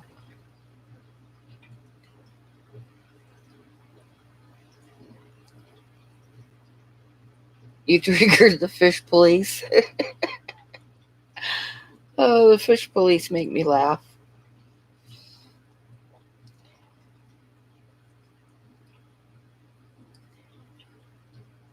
You've not heard of rice fish? Oh my God, these are Daisy's rice fish. There's like 4 or 5 different kinds, but these ones are the Daisy's rice fish. I know Candy's getting snow this weekend. Oh my God. We probably won't be far behind because we're up so high, but I am loving this fall weather. It's my favorite time of the year, and I'm in absolutely no hurry for it to end.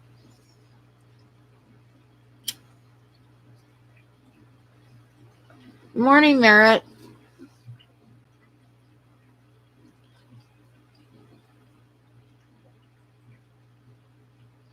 Your younger kids have never seen snow.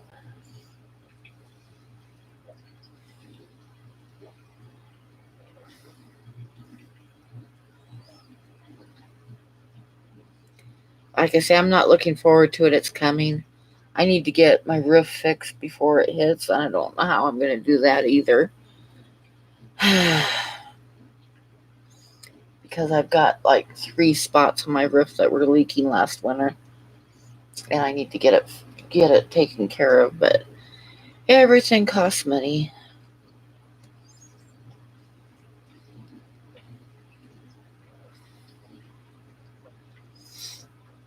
They are a very underrated fish, so I'm not surprised you've never seen them because they're not like super common, but they're really awesome fish though.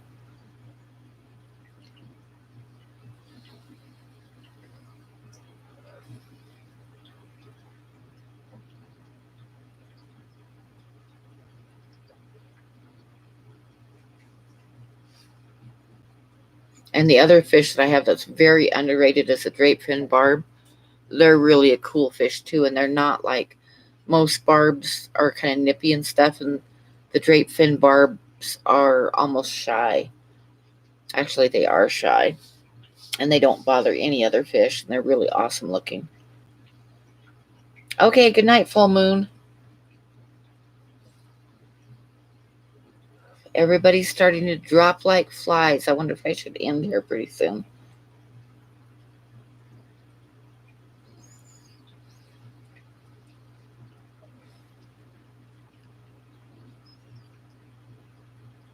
They're really awesome, Gordon, because the rice fish, every morning the females will they'll breed, and the females will carry their eggs around for a while, like on their anal fins, so it looks like they've got a little ball of grapes on their butt, look like little bubble butts, and they'll carry them around for a while and then pick places in the plants to put them, and it's just kind of different.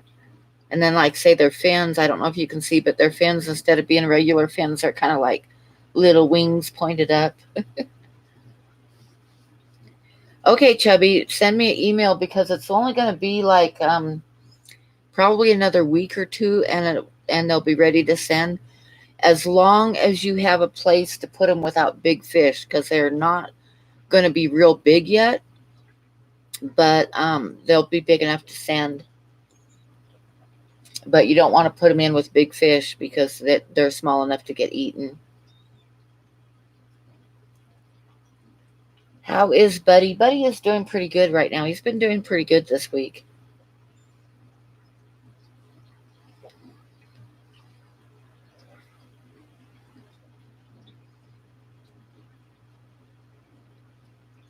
But like my son wants some, but I'm going to wait to send him any because the tank that he wants to put him in has an angelfish in it, and they're not big enough to go in with the angelfish yet.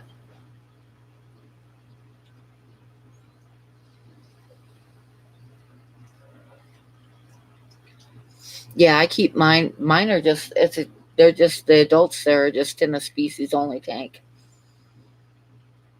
I mostly that's what I run, the species only, or at most I'll have 2 or 3 species.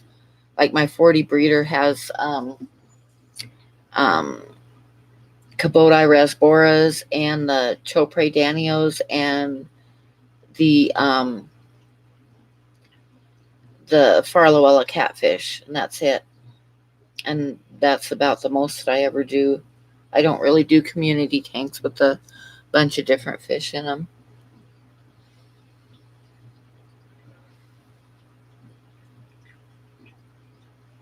Oh my goodness, Jesse, that's lucky.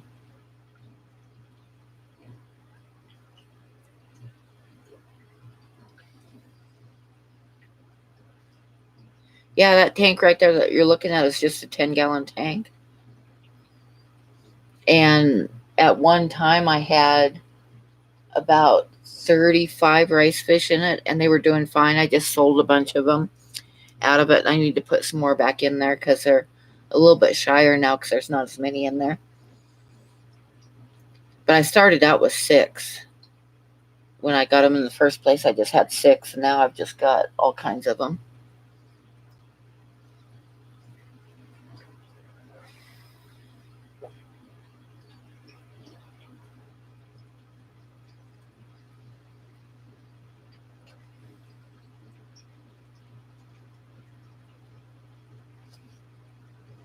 Oh, that'd do great with pygmy cories, yeah.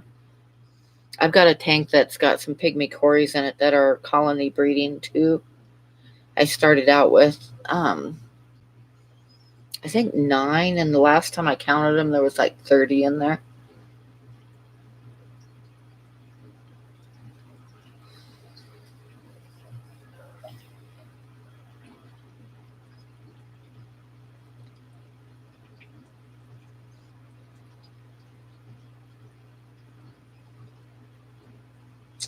I have actually never had white clouds. I like them, but I've just never had any. I think they're pretty little fish, though. Is it too warm for them or something? Because I think they like cooler water.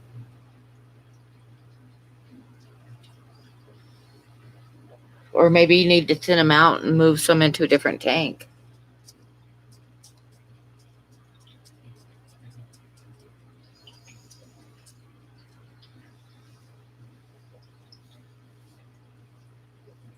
Oh, the longfin ones are pretty.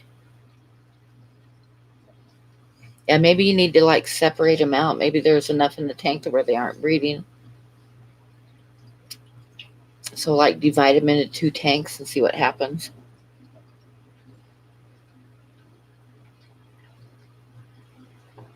In a 10-gallon tank, 10 would be good.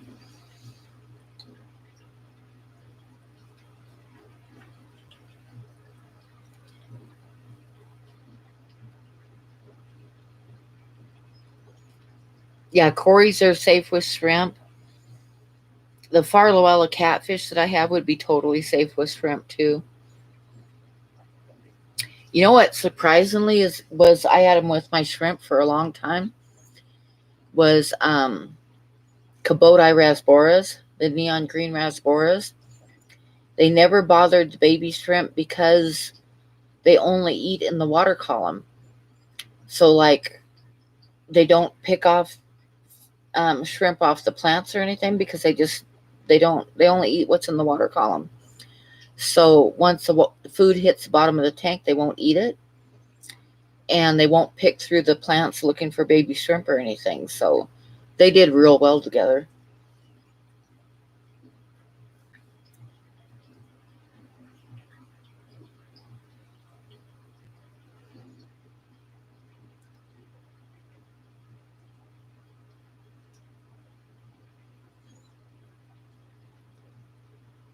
I started out with 6 rice fish, chubby guppy, but in that 10-gallon, I've had up to 30 in there before, and they were fine.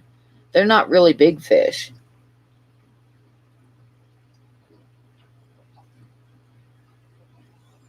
You have a your your betta's scared of shrimp.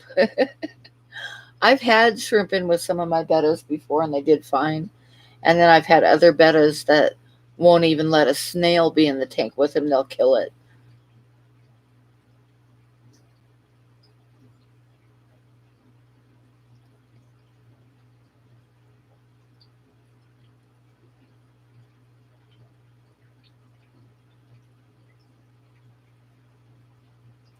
the rice fish, what I feed mostly my rice fish is they love microworms and that aquarium co-op fry food. They love that, and it's small enough for them. They don't have very big mouths. They don't like big granules and stuff they can't eat, but the fry food and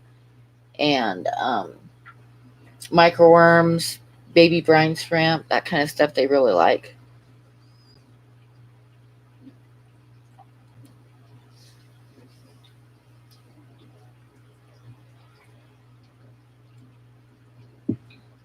I just put a whole bunch of um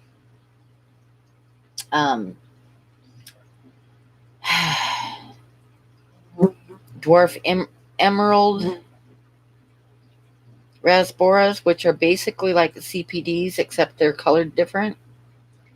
I just put a bunch of them into a 10-gallon shrimp tank, and I'm going to see how they do, but I don't think they're big enough to bother the shrimp.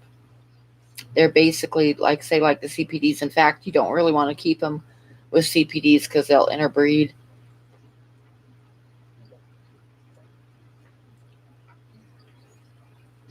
Ooh, blue-eyed longfin bristlenose are pretty, but I don't have any.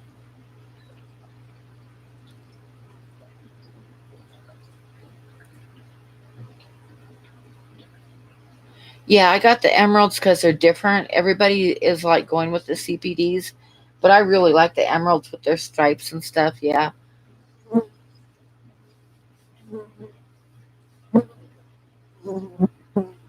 But I was thinking when I put them in that tank, which if you watch my video, you'll see the tank. But I was thinking that I would do the thing where I like leave the adults in there and then pull them out and let the eggs hatch. But once I got them in there and was watching them, I was like, I don't think I'm ever going to be able to catch these fish out of that tank. I think they're in there for good because that tank's heavily planted and there's no way that I'm going to be able to catch those little fish again. So they're just there. CPD, a celestial pearl danio, which I think they're related to the emerald ones that I got because, like I say, they will interbreed. You don't want to keep them together. And they're very tiny little fish.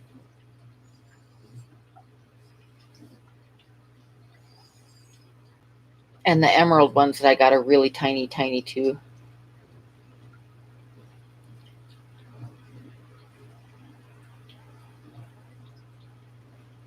But the CPDs are like really, really super popular right now. Everybody wants them.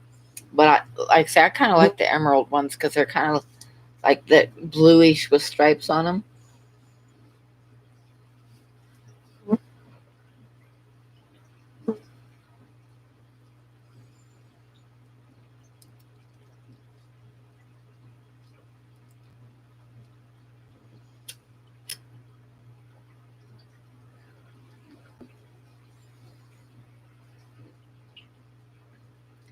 Yep, that's what I got. That's what I got, Jesse. I got 8 um, emerald Danny, dwarf emerald Daniels, and 6 empire gudgeons. And I'm not speaking very well because I have been putting cinnamon brandy in my coffee all night. So if I'm stumbling over my tongue, that is why.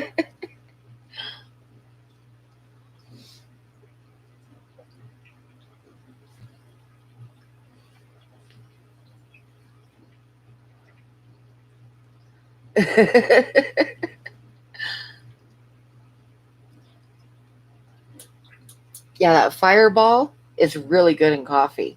Just just saying.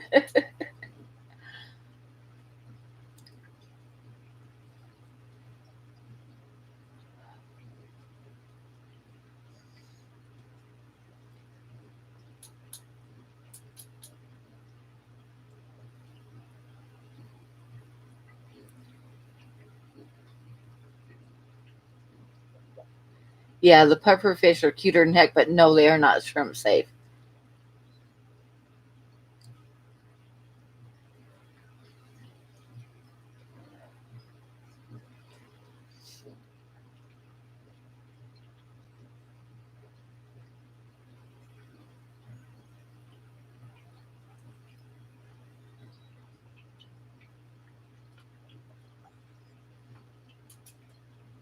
technically, I think they might be Daniels. The CPDs, yeah, they're Daniels.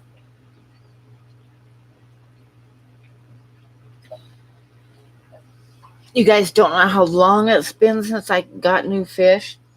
Well, Haley sent me 3 bristlenose about a month ago. And then I got these fish yesterday from Dan. And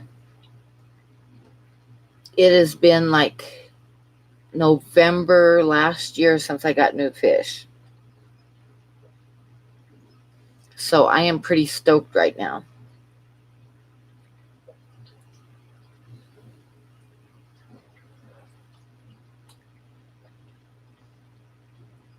Actually, Bob Kaler won 6 Empire gudgeons from Dan on one of his live streams, and he gifted them to me.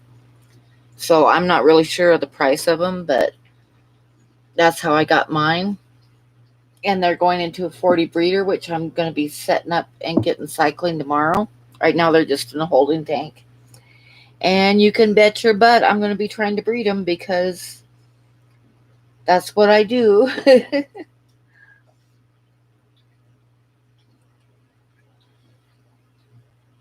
And they are so pretty, and they aren't even colored up yet. But just their fins and the way that they hold their fins is awesome. I can't wait till they start coloring up. But right now, I got them, like I said, I just got them in a holding tank and with a few pots in there, and they're hiding. So, but I'm going to be setting up a 40 breeder for them tomorrow.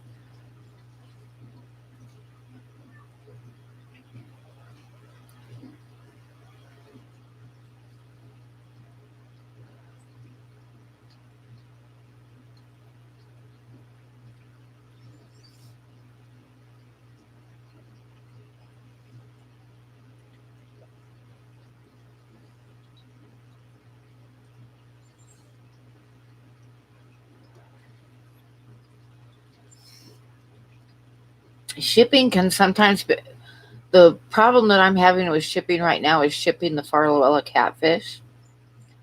I'm getting it figured out, but the thing with the Farloella catfish, I don't know if you know what they are, but their nickname is a twig catfish, and they're really skinny little guys, so they don't hold a lot of fat, and they've got to eat. And if you take, like, you can't feed them for a couple days before you ship them because you don't want them pooping in the bag. But that means that when you ship them, they'd better get there fast. And like the last ones that I shipped a couple weeks ago, I shipped 6 to one person and 4 to another. And the 4 that I sent got delayed in the mail for a couple days, and they all died.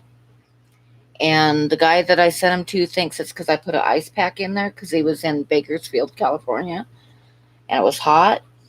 But I don't think it has anything to do with the ice pack. I think that it was just too long for him to go without food. And that's kind of a little bit of a problem with shipping them. Everything else is not a problem shipping, but the Farloella catfish, I've got to figure out the balance of not feeding them before I ship them and then them going a couple days without eating after you ship them. It's not a good thing.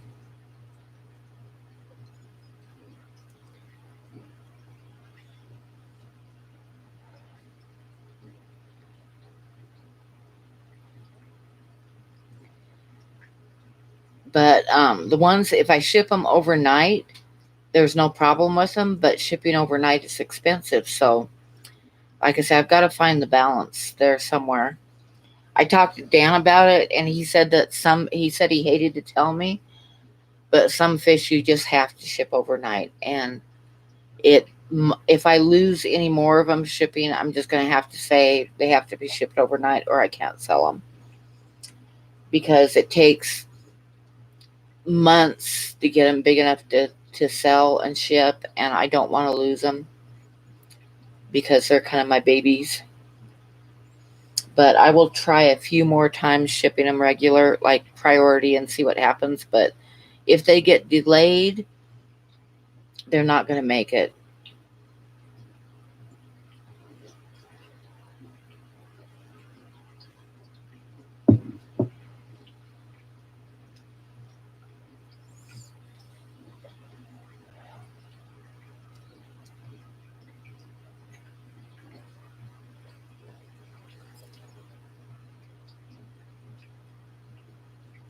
In fact, when I went on that camping trip and was gone for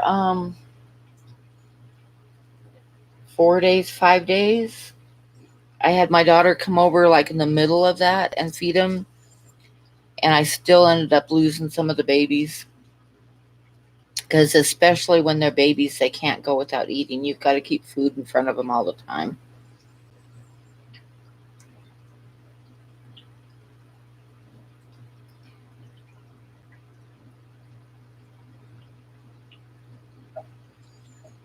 So that's the other thing I'm figuring out is the right size to ship, because if you ship them too big, they aren't going to make it.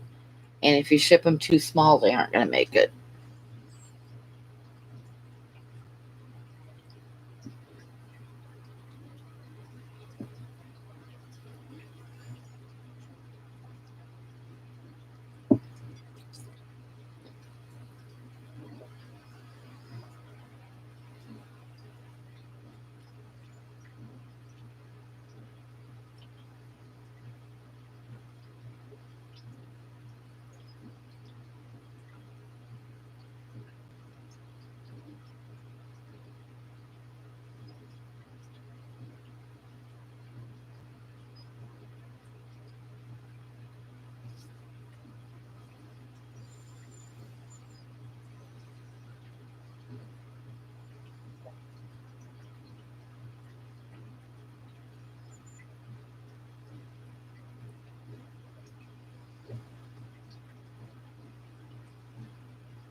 But shipping's kind of a pain in the ass, which is why I haven't actually signed up to be on Get Gills, because I don't know if I want to be shipping all the time.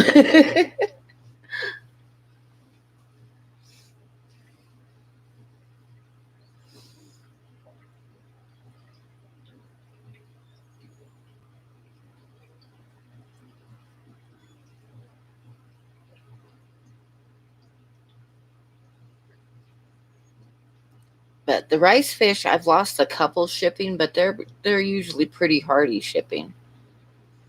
But I know the first batch I sent to Candy, I think they got too cold and didn't make it, so I had to send her some more.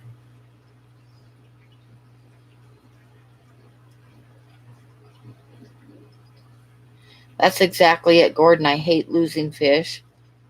I mean, especially when you raise them from like eggs and it takes you forever to get them big enough to ship. And then if you ship them out and they all die, it's like, oh my God.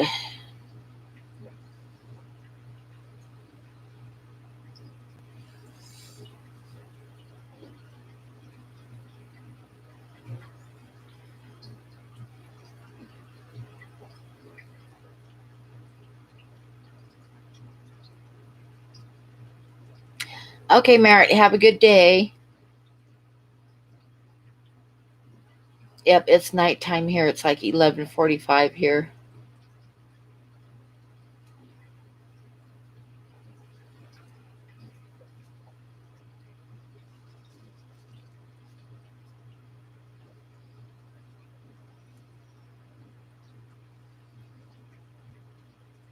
I am not sure, James, if Indian almond leaf would help or not. I could try that and see if that does anything.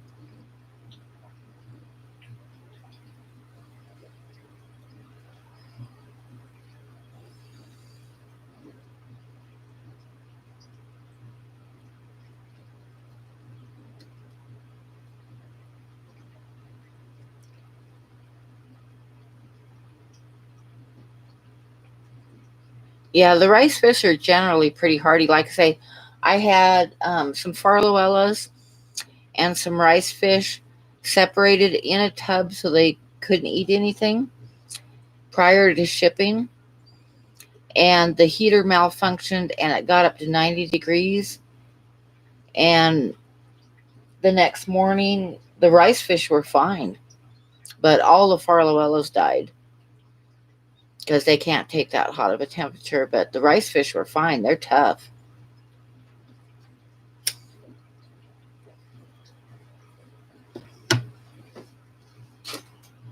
But yeah, it was like 92 degrees in the tub, and like all the farlowellos were dead.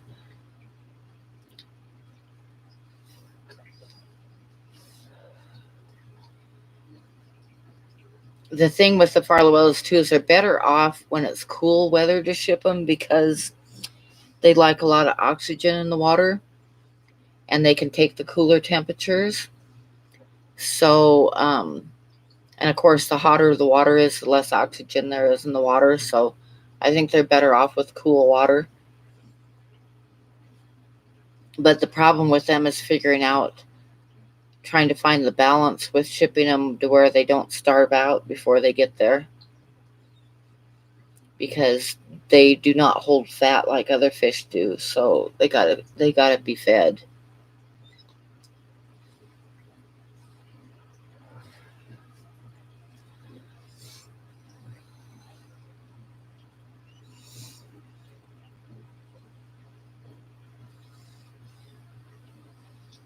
Like say when I went on that camping trip, I ended up losing about 15 farlowellos that were about a month old, just from not having enough food sitting in front of them. Even though I had my daughter feed them after 2 days, I had my daughter feed them, but I lost about 15 of them.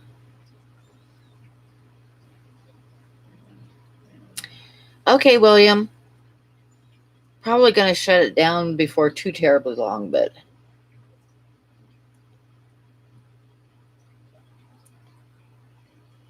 you don't like the rice fish?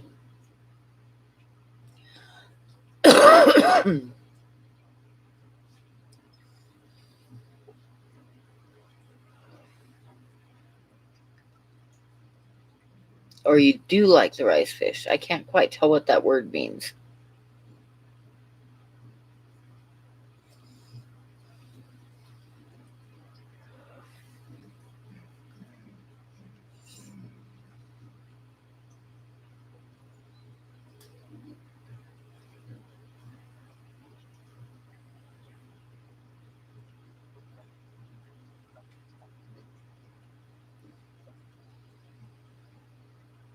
What do you think?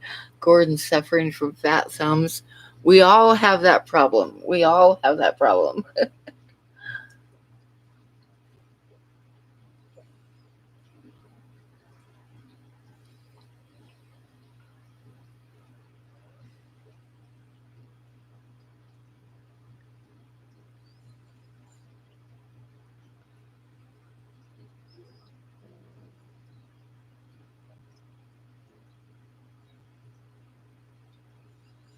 I don't know if a bit of moss would help with them or not. The thing is, plants add oxygen to the water, but when you shut off the light to plants, they don't really add oxygen to the water.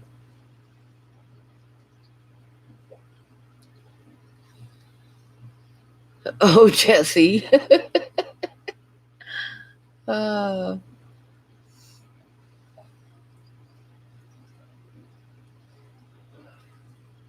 okay, Gordon. They are really cool fish. I would highly recommend them. They're really neat fish. And they're kind of different. So I like fish, so they're a little bit different.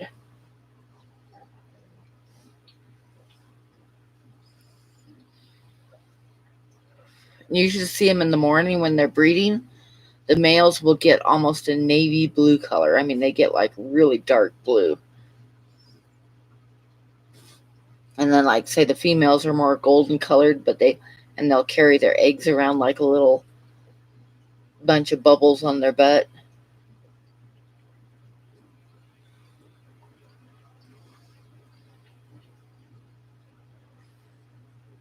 If you look at them in there, you can see the bluer ones are the males. And like say when they're breeding in the morning, they'll get like really dark blue.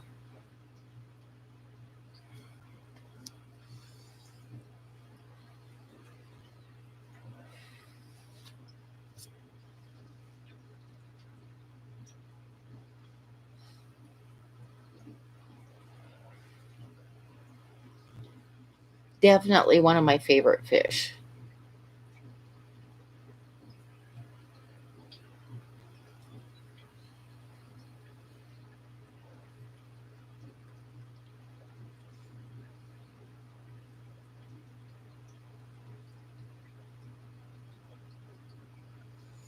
what's the coldest temperatures they like?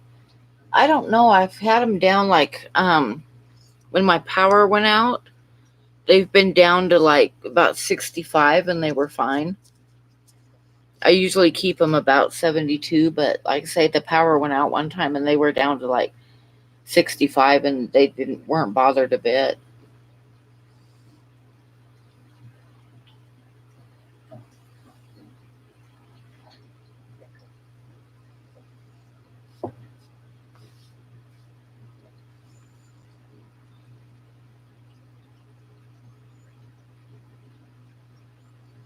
I totally agree, Ginger. I That's the one job I hate more than anything. I've got two cats right now, and my oldest cat, Mario, he's 11, and he's always like during the summertime, he doesn't bother with the litter box. He'll just scratch at the door to go outside. And I was totally spoiled with that. Now, the other cat that I have doesn't do that, so I've got to change the litter box all the time, and it's like, ugh, I hate litter boxes.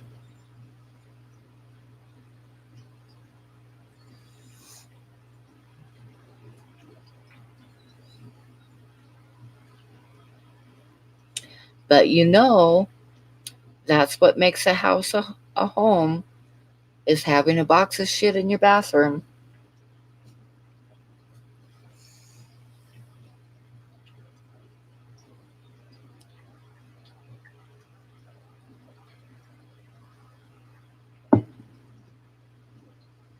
Yeah, rice fish would probably handle outside temperatures just fine all year round in LA.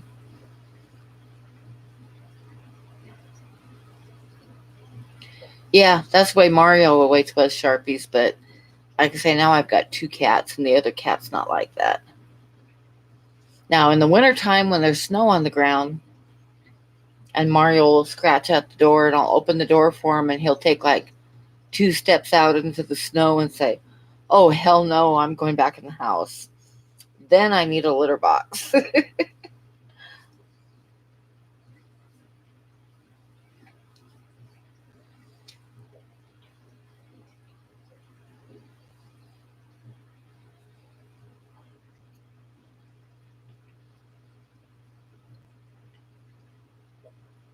I know I've seen that before, Ginger, that you have 10 cats. That's too many cats. That would drive me crazy. I mean, I love cats, but 10 cats would drive me crazy. Two is enough for me.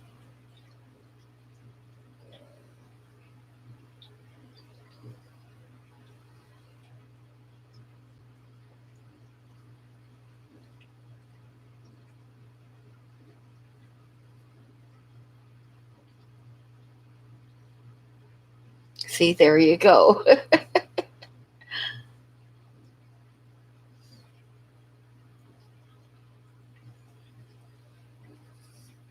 I used to have, when I lived in Montana, I had a cat door, so Mario would go in and out by himself.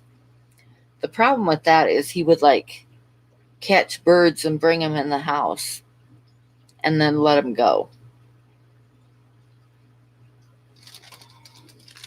And I woke up more than once with a bird screaming in terror that I had to like catch and turn it back outside again.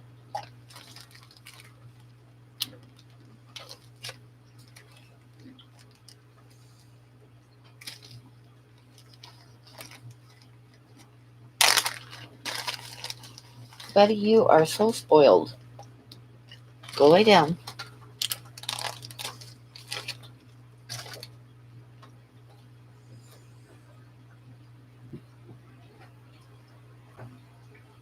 Lay down.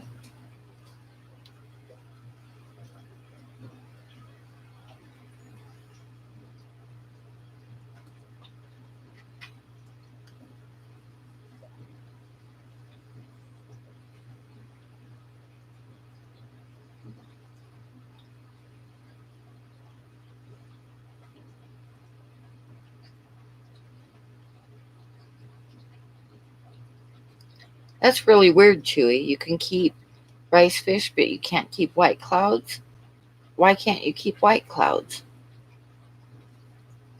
That's kind of strange.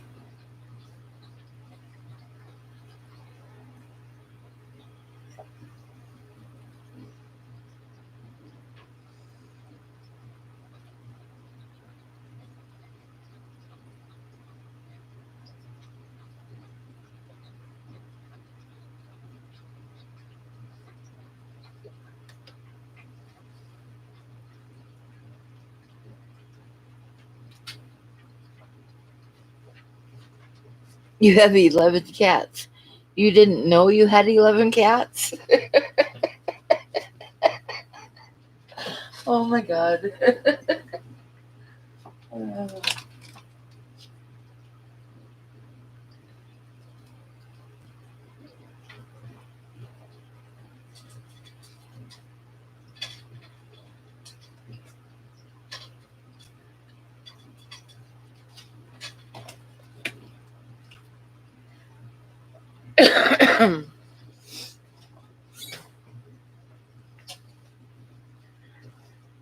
You lost count. Well, I suppose after like 7 or 8, I'd lose count.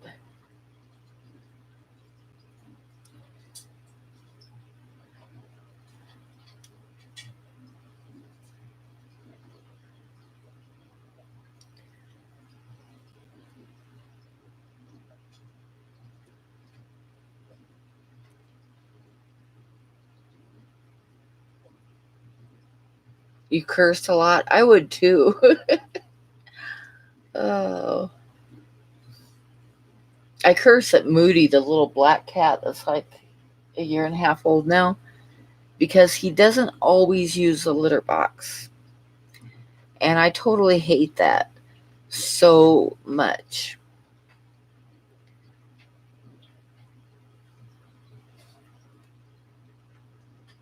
And if he wasn't a cripple, which he is, he's handicapped, he would be an outside cat all the time.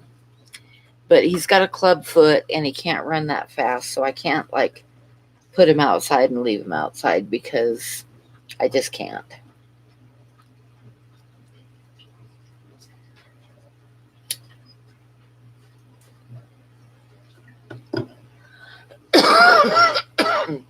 You know what the worst thing in the ever with having cats is? When I was about 19, I worked for some people that raised German Shepherd show dogs, and I took care of the dogs and did they showed them all the time, but I did the obedience training and took care of them every morning, every night, and that was for rent on like a trailer with a bedroom built onto it.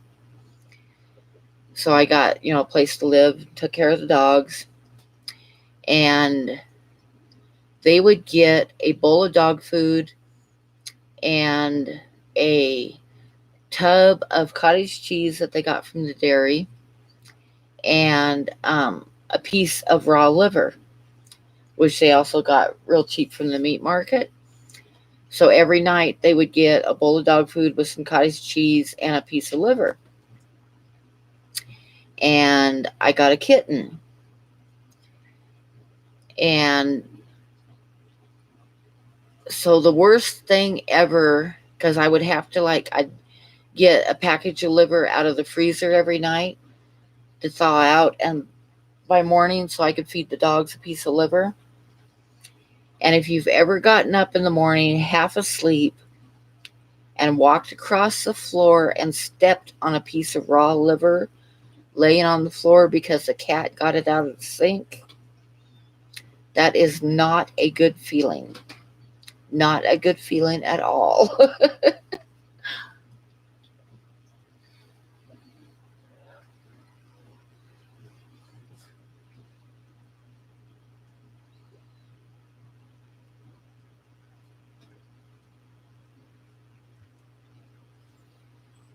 Between the toes, yes. Raw liver. Stepping on raw liver is just when you're half awake in the morning. It's not a good thing, Jesse. It's just not a good thing.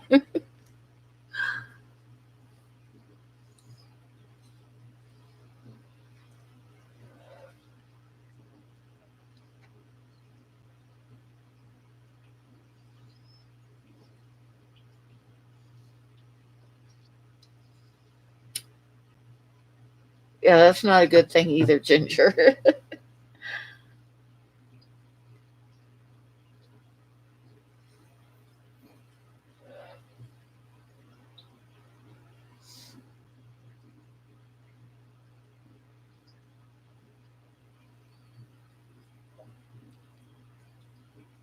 Yep.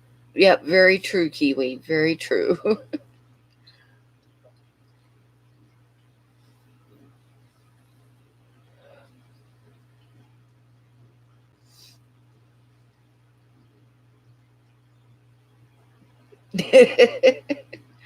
No, raw liver's gross. Liver's gross. When I was really broke one time, a friend gave me like a whole cow's liver, which a whole cow's liver will fill up a sink, right?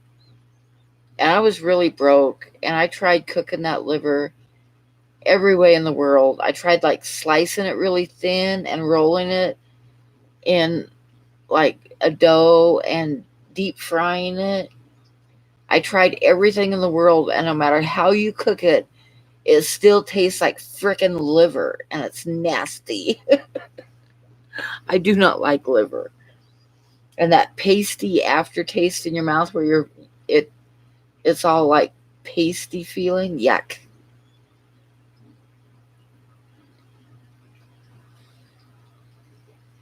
I hate liver too, Candy. I just hate it. It's no matter what you do to it, it leaves that aftertaste in your mouth that's like nasty.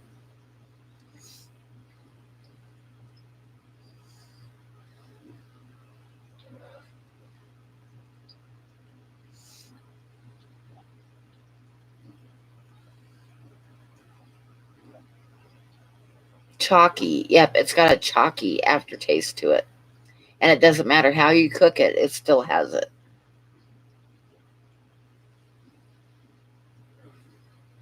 Now, when the kids were little, the cheapest cuts of meat that you could get at the grocery store was beef heart and cow's tongue.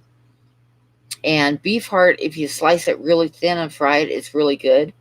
And cow's tongue, if you cook it in the crock pot, then you can pull out the middle of it and make fantastic sandwich meat. So we ate that a lot, but now those are like the two most expensive cuts of meat. You can't touch them, they're so expensive.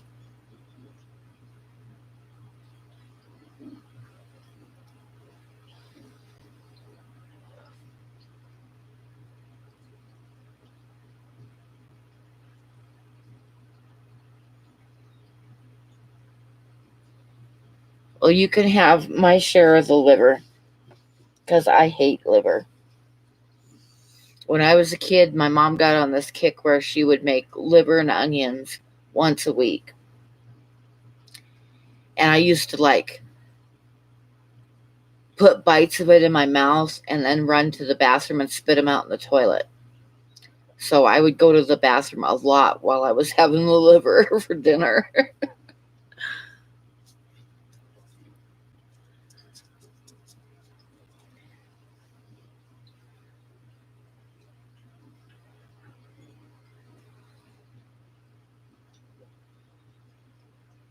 Oh, I wish I was allergic to it. That would have given me a good excuse.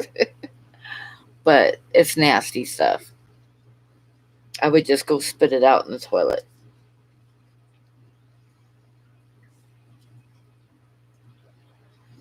You love cooked brains?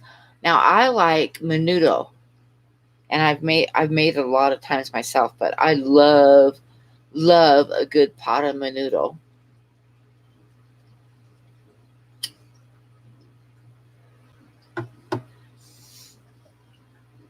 When I lived in LA, I learned how to make it myself, and it's good stuff. I love menudo.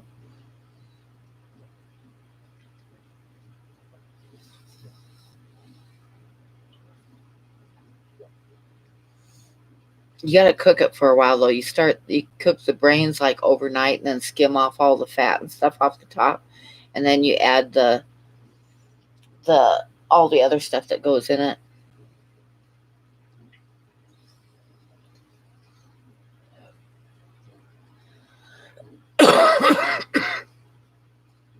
And tripe and hominy. Yep, that's what menudo is. Tripe and hominy and spices, and then you cook it all night. And then you add cilantro and chopped onions and cheese and sour cream on top. Oh, it's so good.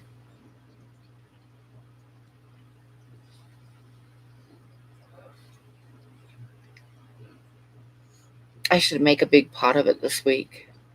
That sounds really good. Hi, Dougie. How are you?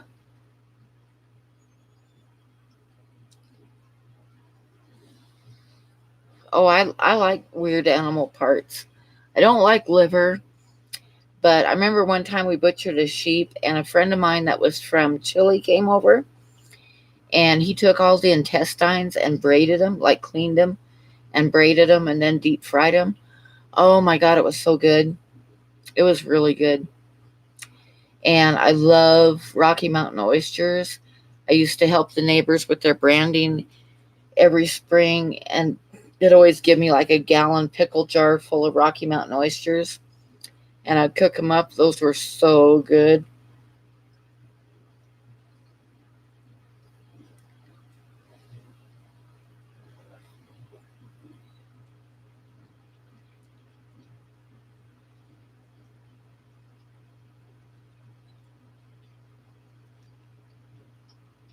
I've never tried chicken feet. Lamb I like. Gizzards, I love chicken gizzards. Oh my God, I love gizzards.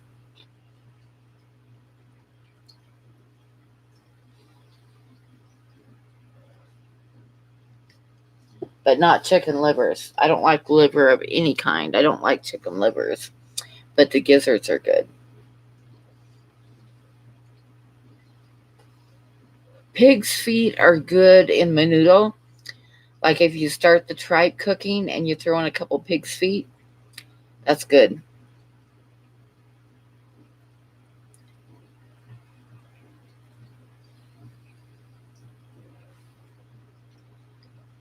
But like I say, when you cook menudo, you got to start the tripe like the night before, and then on cook it like really, really on low, low, low, and then in the morning you'd like skim off all the fat and stuff off the top, and then you add the hominy and stuff. I love menudo.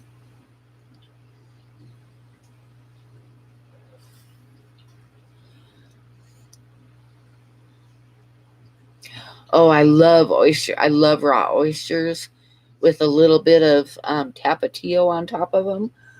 Oh, absolute heaven.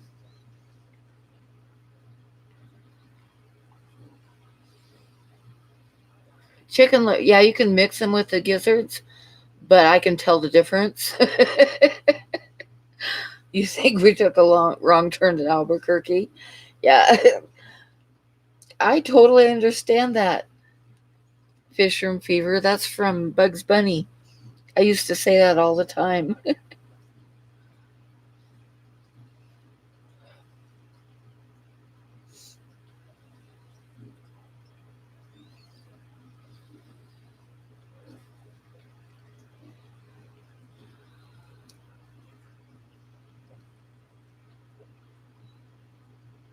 I don't think I'd be able to eat chicken if I worked at a chicken factory because the smell would get me and I wouldn't be able to eat it. But when you don't like have to butcher them and stuff, it doesn't bother you as much.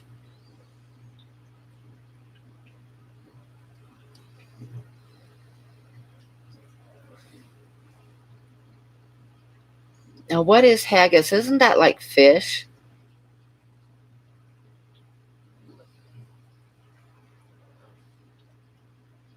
Yeah, that's from a Bugs Bunny cartoon where he like comes out in the middle of nowhere and he's like he it used to be like on several Bugs Bunny cartoons he'd like be digging a hole and come up in the middle of nowhere and he'd say, "Oh, I think I took a wrong turn at Albuquerque." Yeah, the feathering bird stinks.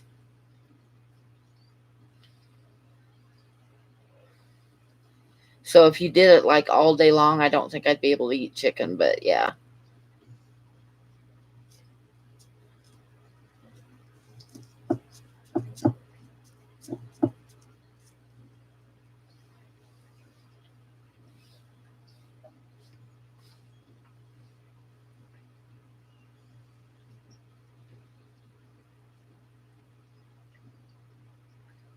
Oh, kiwi, no, that would not be fun.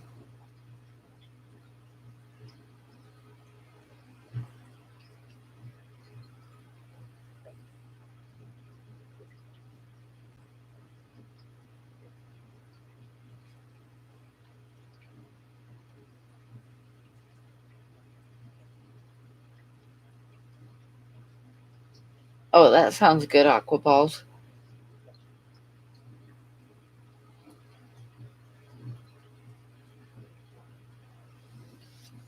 Yeah, every spring we used to get like a bunch of chicks, and I'd raise them up and then would have to like butcher most of the males.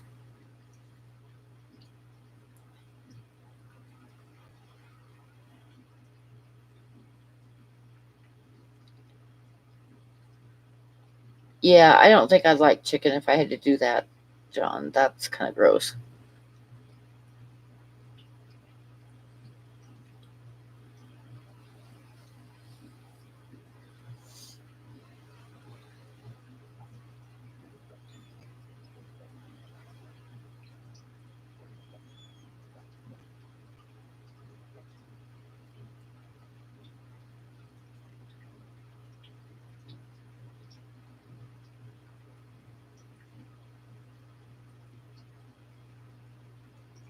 Yep, exactly. That's gross.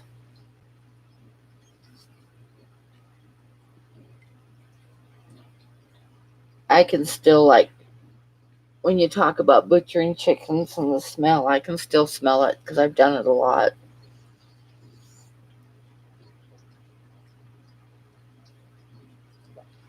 Candy must have disappeared, huh? uh,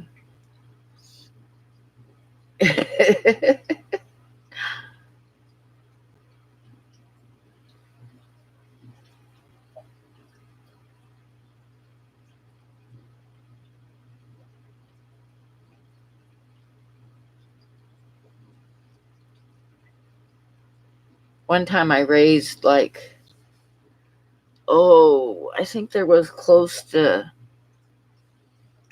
200 chicks that were the Cornish game hen chicks. And then we butchered them all at once. Oh my god, that was a job. Oh my god.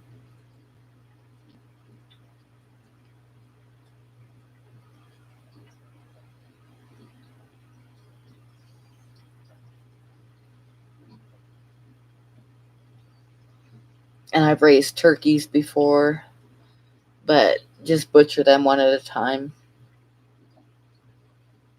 We just butcher them before we were going to have a big meal of them. The last one I remember, the last one year was like after January 1st when we butchered it.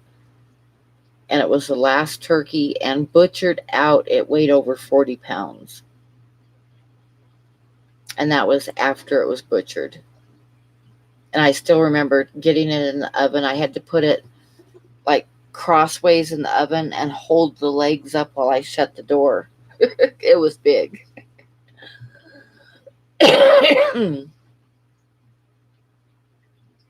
And I cooked it for 9 hours.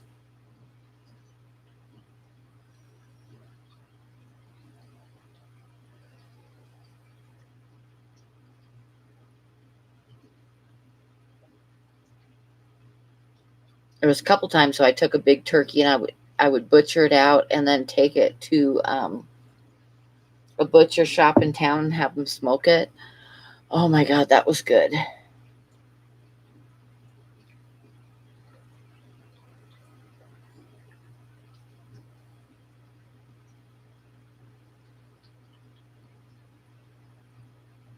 Yeah, that would not be fun, Gordon.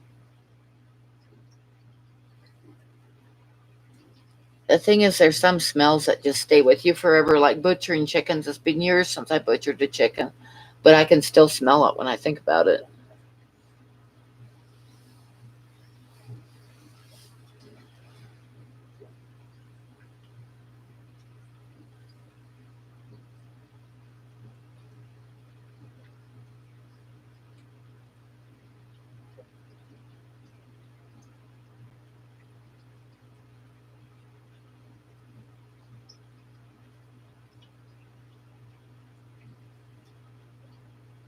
I'm looking at Mario and Buddy are both sacked out. They look stupid.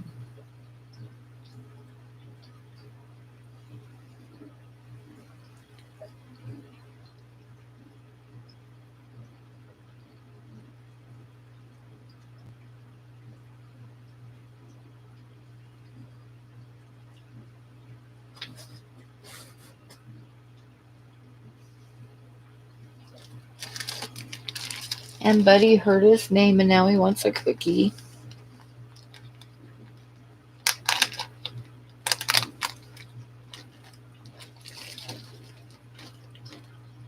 Oh, I didn't catch your question. Let me go back up, Fisherman Fever.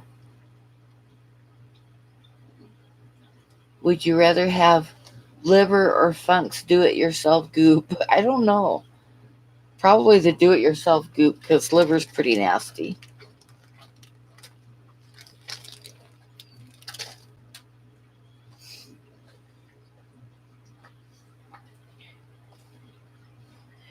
Oh, I remember one of my aunts one time, she called and I was in the middle of butchering a turkey for Thanksgiving dinner.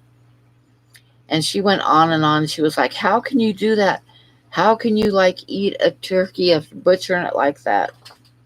And I was like, well, what are you going to have for Thanksgiving dinner? And she said, well, I'm going to have a turkey, but I'm going to buy it from the grocery store.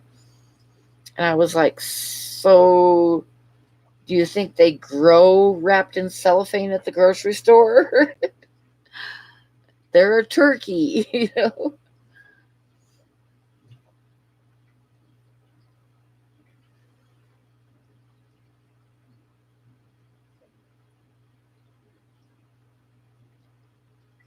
I've made do it yourself fish food like before too, and but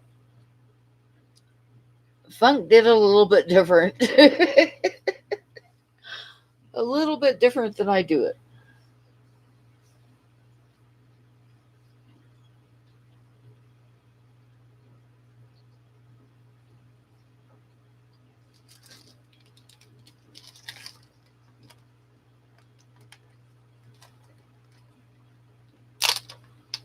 Yep, that's it. You know what they eat from 1 week old?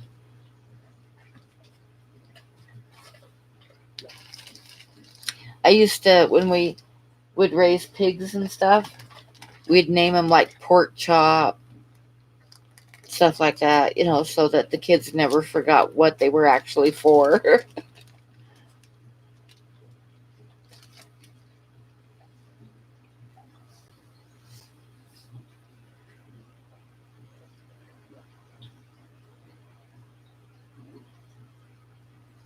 That's a kiwi.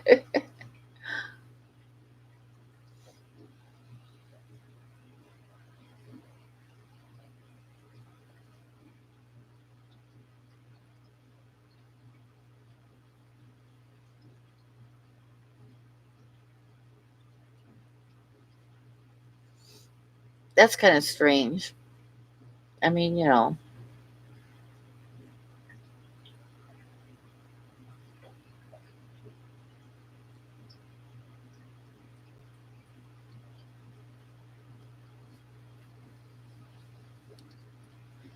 even fried chicken from the store has bones in it.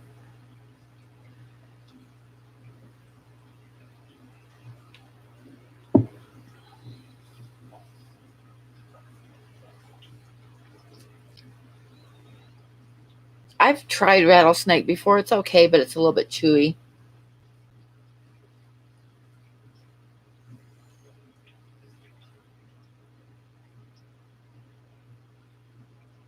Oh, you gotta have bone. The best cuts of meat have bone in them.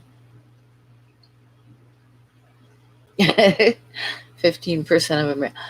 That's funny, but I actually believe it because, like, When I lived in LA, I knew people that had never seen a cow before. So it doesn't surprise me too much.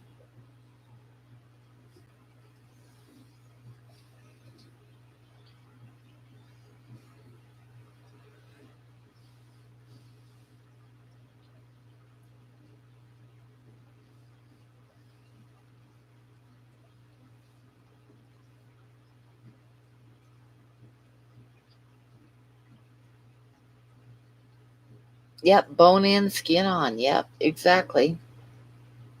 It's like pork chops. You can buy pork chops that like are all pretty looking and don't have any bone on them, but they don't taste anywhere near as good as the pork chops you get that have the big bone in them.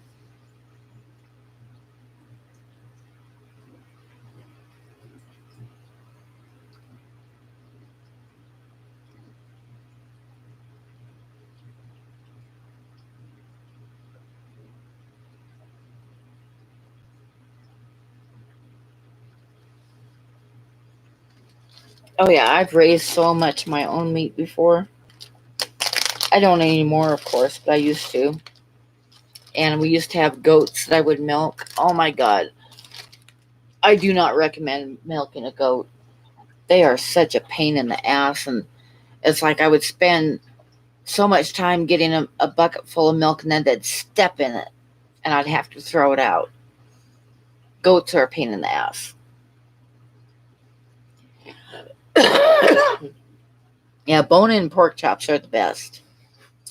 The best. You can get the ones without bones, but they don't taste anywhere near as good.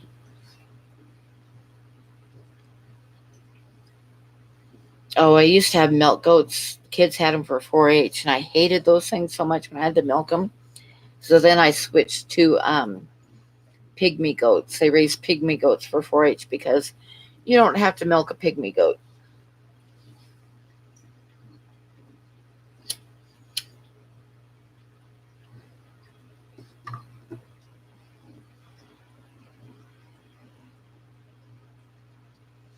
Yeah, I used to always have my own chicken eggs too. Like 80% of them would be double or triple yolked. Oh, I used to raise pygmy goats. They were so fun.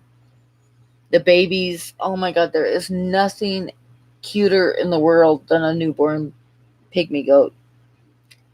They weigh like less than a pound and they got huge eyes, and oh my god, they are so cute. The thing with raising goats, though, Jesse, is you want to get females. And what I would do is I would rent a male for a month to breed them every year because the male goats are gross. I mean, it's like,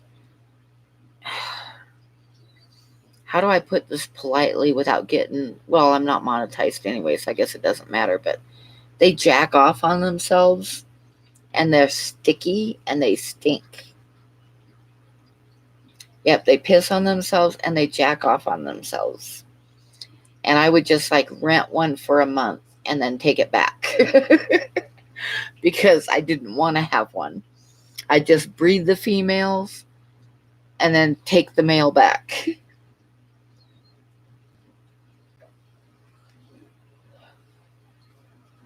So if you ever decide you want to raise goats, just get the females and plan on renting a male once a year.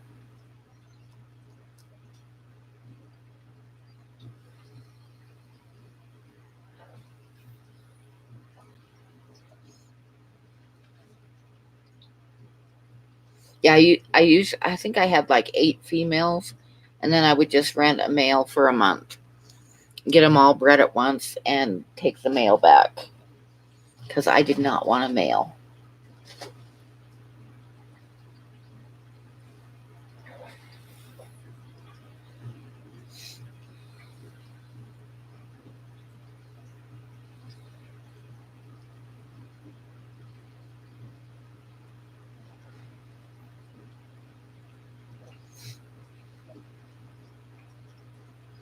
And I used to time it to where the babies would be born in like March, the end of March, and then they would just be big enough to sell when the county fair came along. And then any that didn't sell at the county fair, I would sell to the Mexicans that lived in the area because they love a good goat.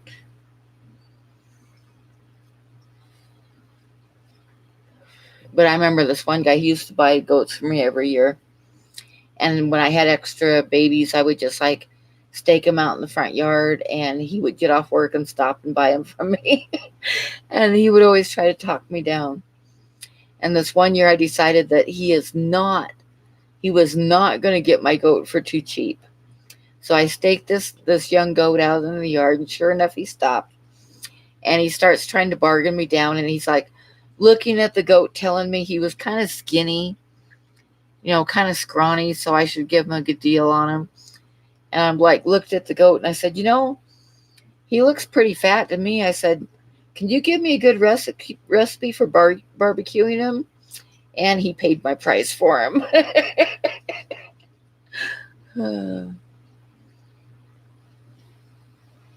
Yeah, I used to be a farm girl, Jesse, and I used to ride horses all the time.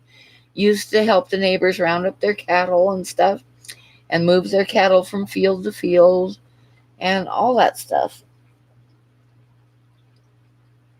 And I'd raise chickens and turkeys every year, and I'd always have a couple pigs to butcher at the end of the year, and sheep and chickens and ducks and turkeys and guinea hens.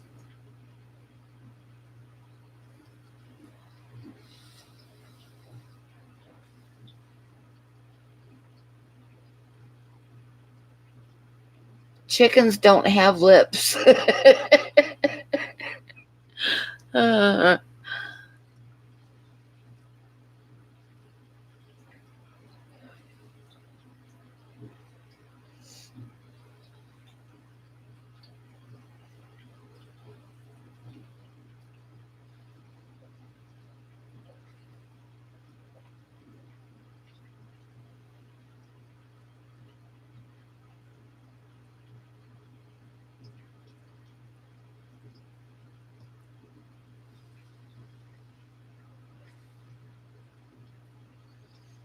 I remember one morning, got the kids off to school, and I'd been sicker than a dog.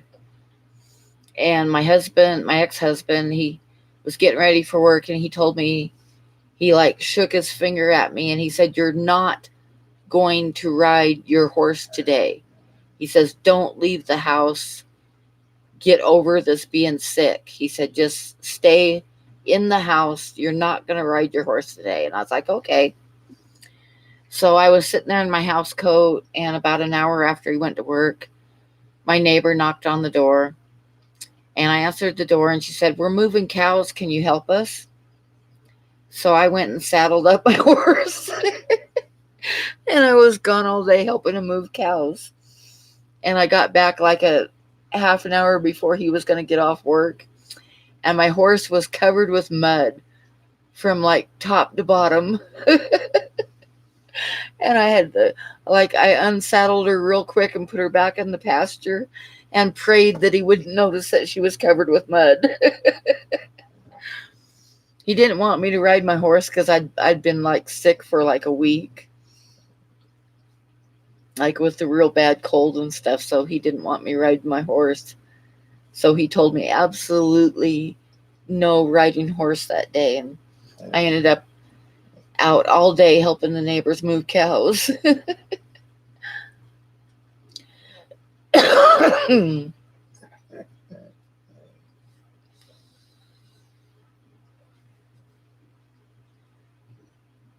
Chicken lips supreme. Well, chickens don't have lips. I'm sorry. What was that old TV show? It was like Family Feud, where they would like give you a subject and you had to guess which was the most popular answer with the audience. Like a matching thing. I think it was Family Feud. But I was watching one of them one day, and the word was mouse, and then you had to come up with what was the closest thing to it. I will never forget it because it was mouse lips was the number one answer. Who the hell thinks of mouse lips when you think of mouse? I mean, seriously, lips? Mouse lips? What the hell?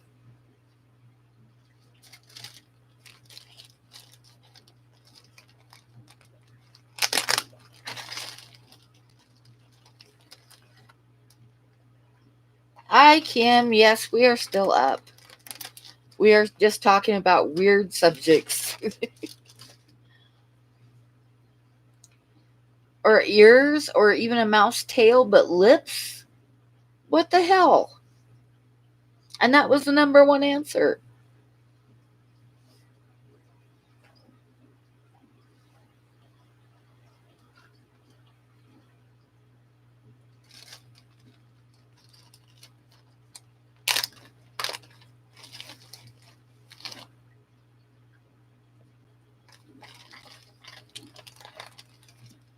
I think they had surveyed like the audience, but lips was the number one answer. I was like, I never would have thought of lips, mouse lips, in a million years.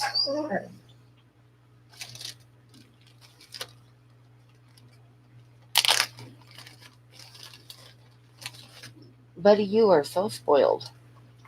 Go lay down.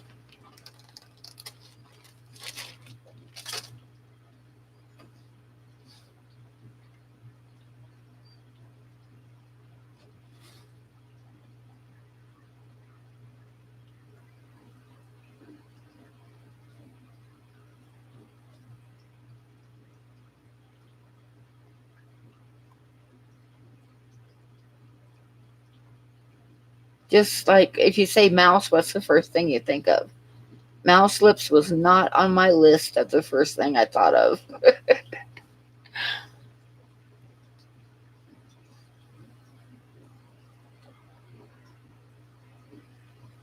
Yeah, mouse trap, or even mouse ears or mouse tail, but not lips. It's like, what the hell? Or Mickey, yeah, Mickey Mouse.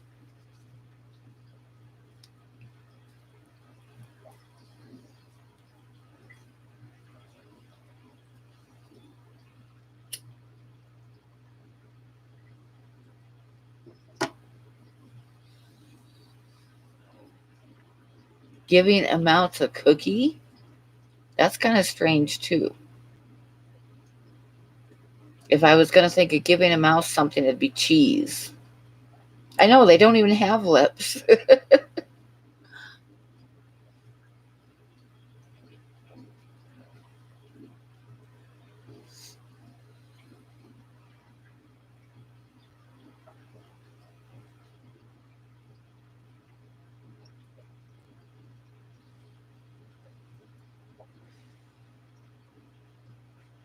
I am ashamed to say that I don't know who Richard Dawson is.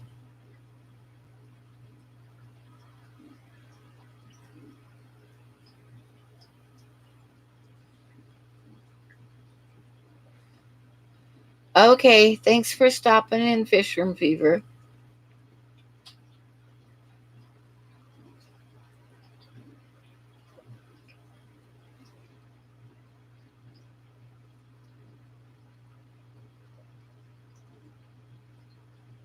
Oh, okay.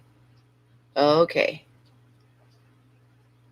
I used to use, when I had problems with mice, I would use peanut butter because you can stick, they can't get it out without springing the trap.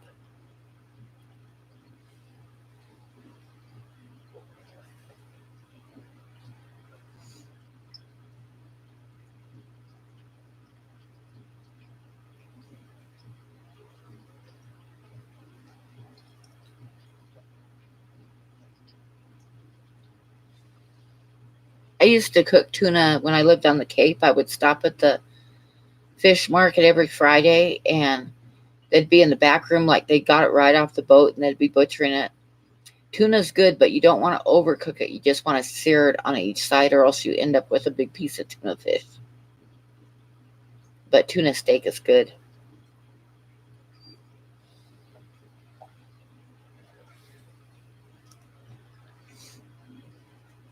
Yeah, I suppose dry dog food would work too, but I used to just use peanut butter because you can squeeze it into the little hole and they can't get it out without setting the trap off.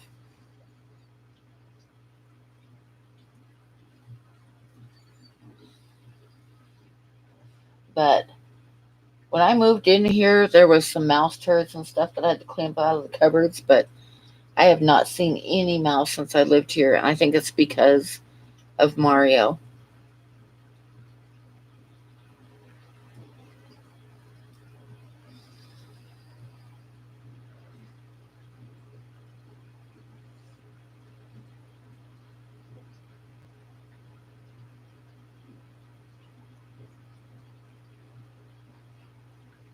Oh, I hate those glue traps. Glue traps are awful. It's like I would rather kill them with a mouse trap because they get stuck in the glue and they sit there and cry and scream, and it's like, no, just use a trap and kill them.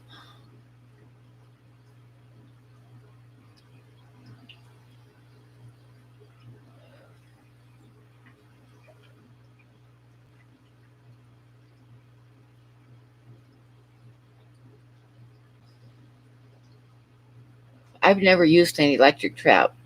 I've used glue traps briefly, and I decided that the first time a mouse was like stuck and crying and screaming, it's like I'm not doing that anymore. So I just use the regular old mouse traps that break their necks right away.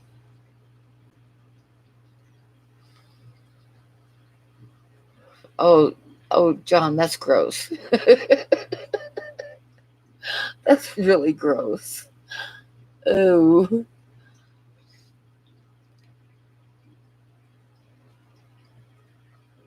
now my cat is bad about killing birds, and I really hate that. And I've tried to I can't put a collar on him because he doesn't have a neck. So it's like I tried putting a collar on him with a bell, but he loses the collar within a day because he has no neck. Oh yeah, ferrets are good at killing mice.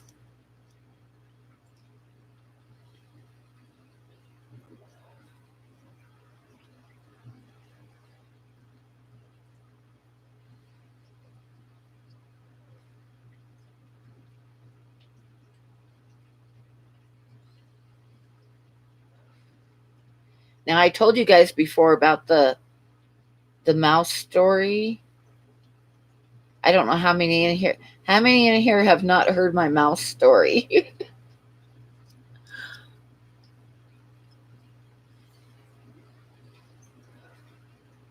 Yeah, you put bells on cats and that it warns the birds so they can't kill birds as easily. You've never heard my mouse story? Do you guys want to hear my mouse story?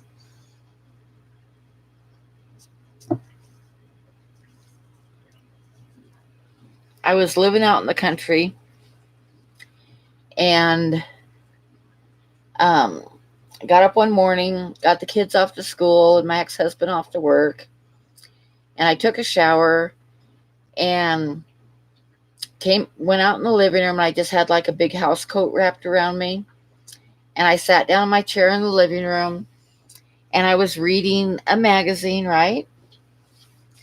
So nice and comfy with my house coat and just out of the shower, and I was reading a magazine, and I glanced off to the side and there was a goddamn mouse crawling out of the vent of the fireplace.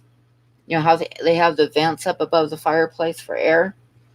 He was crawling out of the vent and was coming down the brick on the side of the fireplace. So I was like, God damn it. So I rolled up the newspaper and I whacked him with the rolled up newspaper. Well, he dropped into a wooden apple crate that I had sitting by the fireplace that was full of newspapers to start the fire with, like one of those old wooden apple boxes.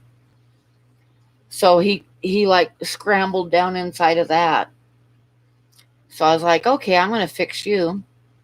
So I just picked up the wooden box and I stepped out the kitchen door with it.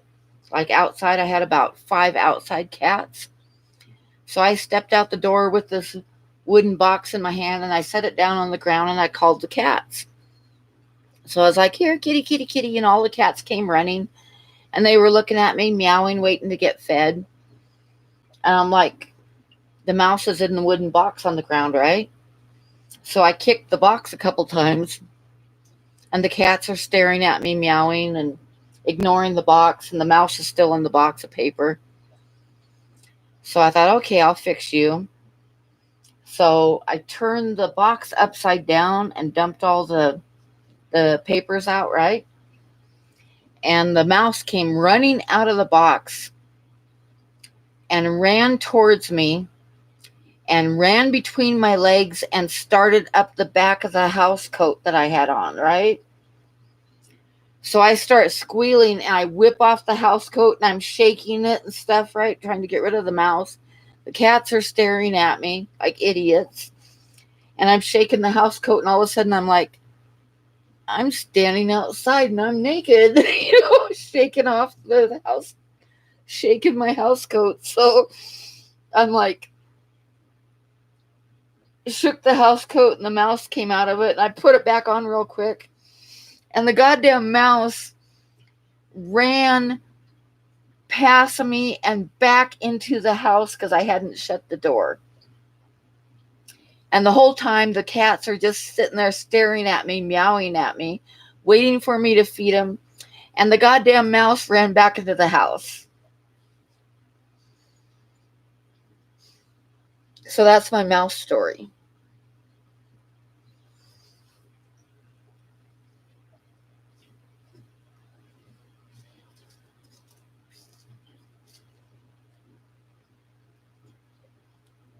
Yeah, I was outside like dancing around naked, shaking my house coat.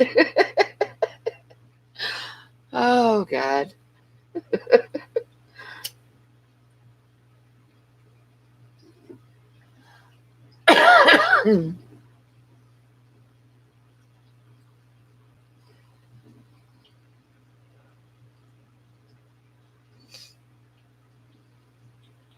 And like I say, to add insult to injury, the damn mouse went back in the house again.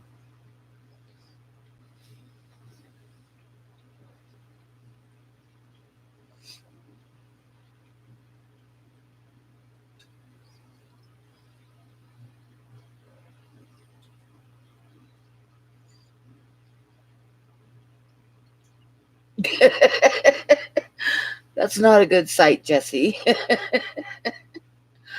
uh,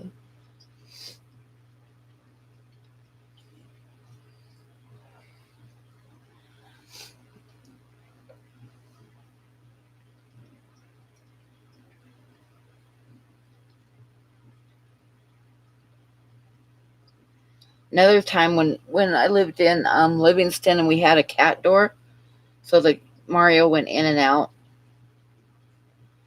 and I stepped into the bathroom, and there was a baby mouse on the floor in the bathroom, but it wasn't a regular like a house mouse. It was like a field mouse, so it had the great big huge ears, and it was cuter than shit. And I could have stomped on it really easily, but I couldn't bring myself to do it. So I called Megan and we shut the bathroom door, and I had like some baskets. I had like a 40-gallon breeder in the bathroom, 40-gallon long, not a breeder. It was a 40 long, and it was sitting on top of a coffee table. Then underneath the coffee table, I had like 4 big baskets that slid out that had our towels and washcloths and stuff in them. Yes, I had neighbors, Gordon. So we moved the baskets and we spent like an hour chasing this damn baby mouse around trying to catch it. And I had a kitchen towel and finally threw the kitchen towel over the top of it and grabbed it, right? And this took us a while to catch that baby mouse, and it was cute. So we finally caught it, and I told Megan, take it outside and let it loose. So she took it outside and let it loose, and she came back in, and we were standing in the kitchen, and I was talking to Megan. We were like, phew, that took a while to catch that mouse. And I looked over her shoulder And Mario had just come in the door and he had that damn mouse in his mouth. After we'd spent so long catching it to release it. And he came in the house with the mouse in his mouth. And he just he just walked in the kitchen. I looked over Megan's shoulder and I yelled, "No!" And he let it go. He dropped it. And it took off running and it ran behind the stove. So then we had to pull the stove out away from the wall and pull the refrigerator out away from the wall. And we spent fucking 2 hours catching that baby mouse again. Oh my God. So I told Megan when we finally caught it, I held on to Mario and I told Megan to take it at least a block away and release it. Oh, damn cats.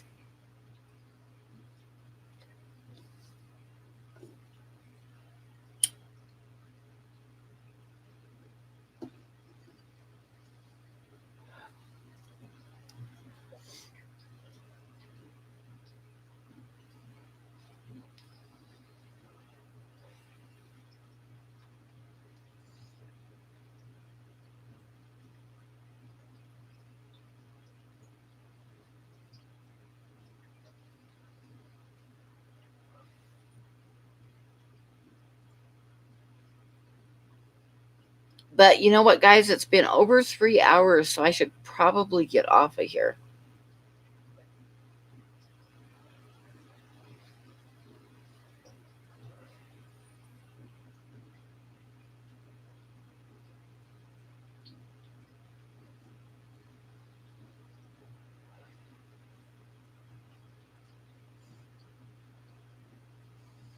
So everybody have a great night and thank you for coming in.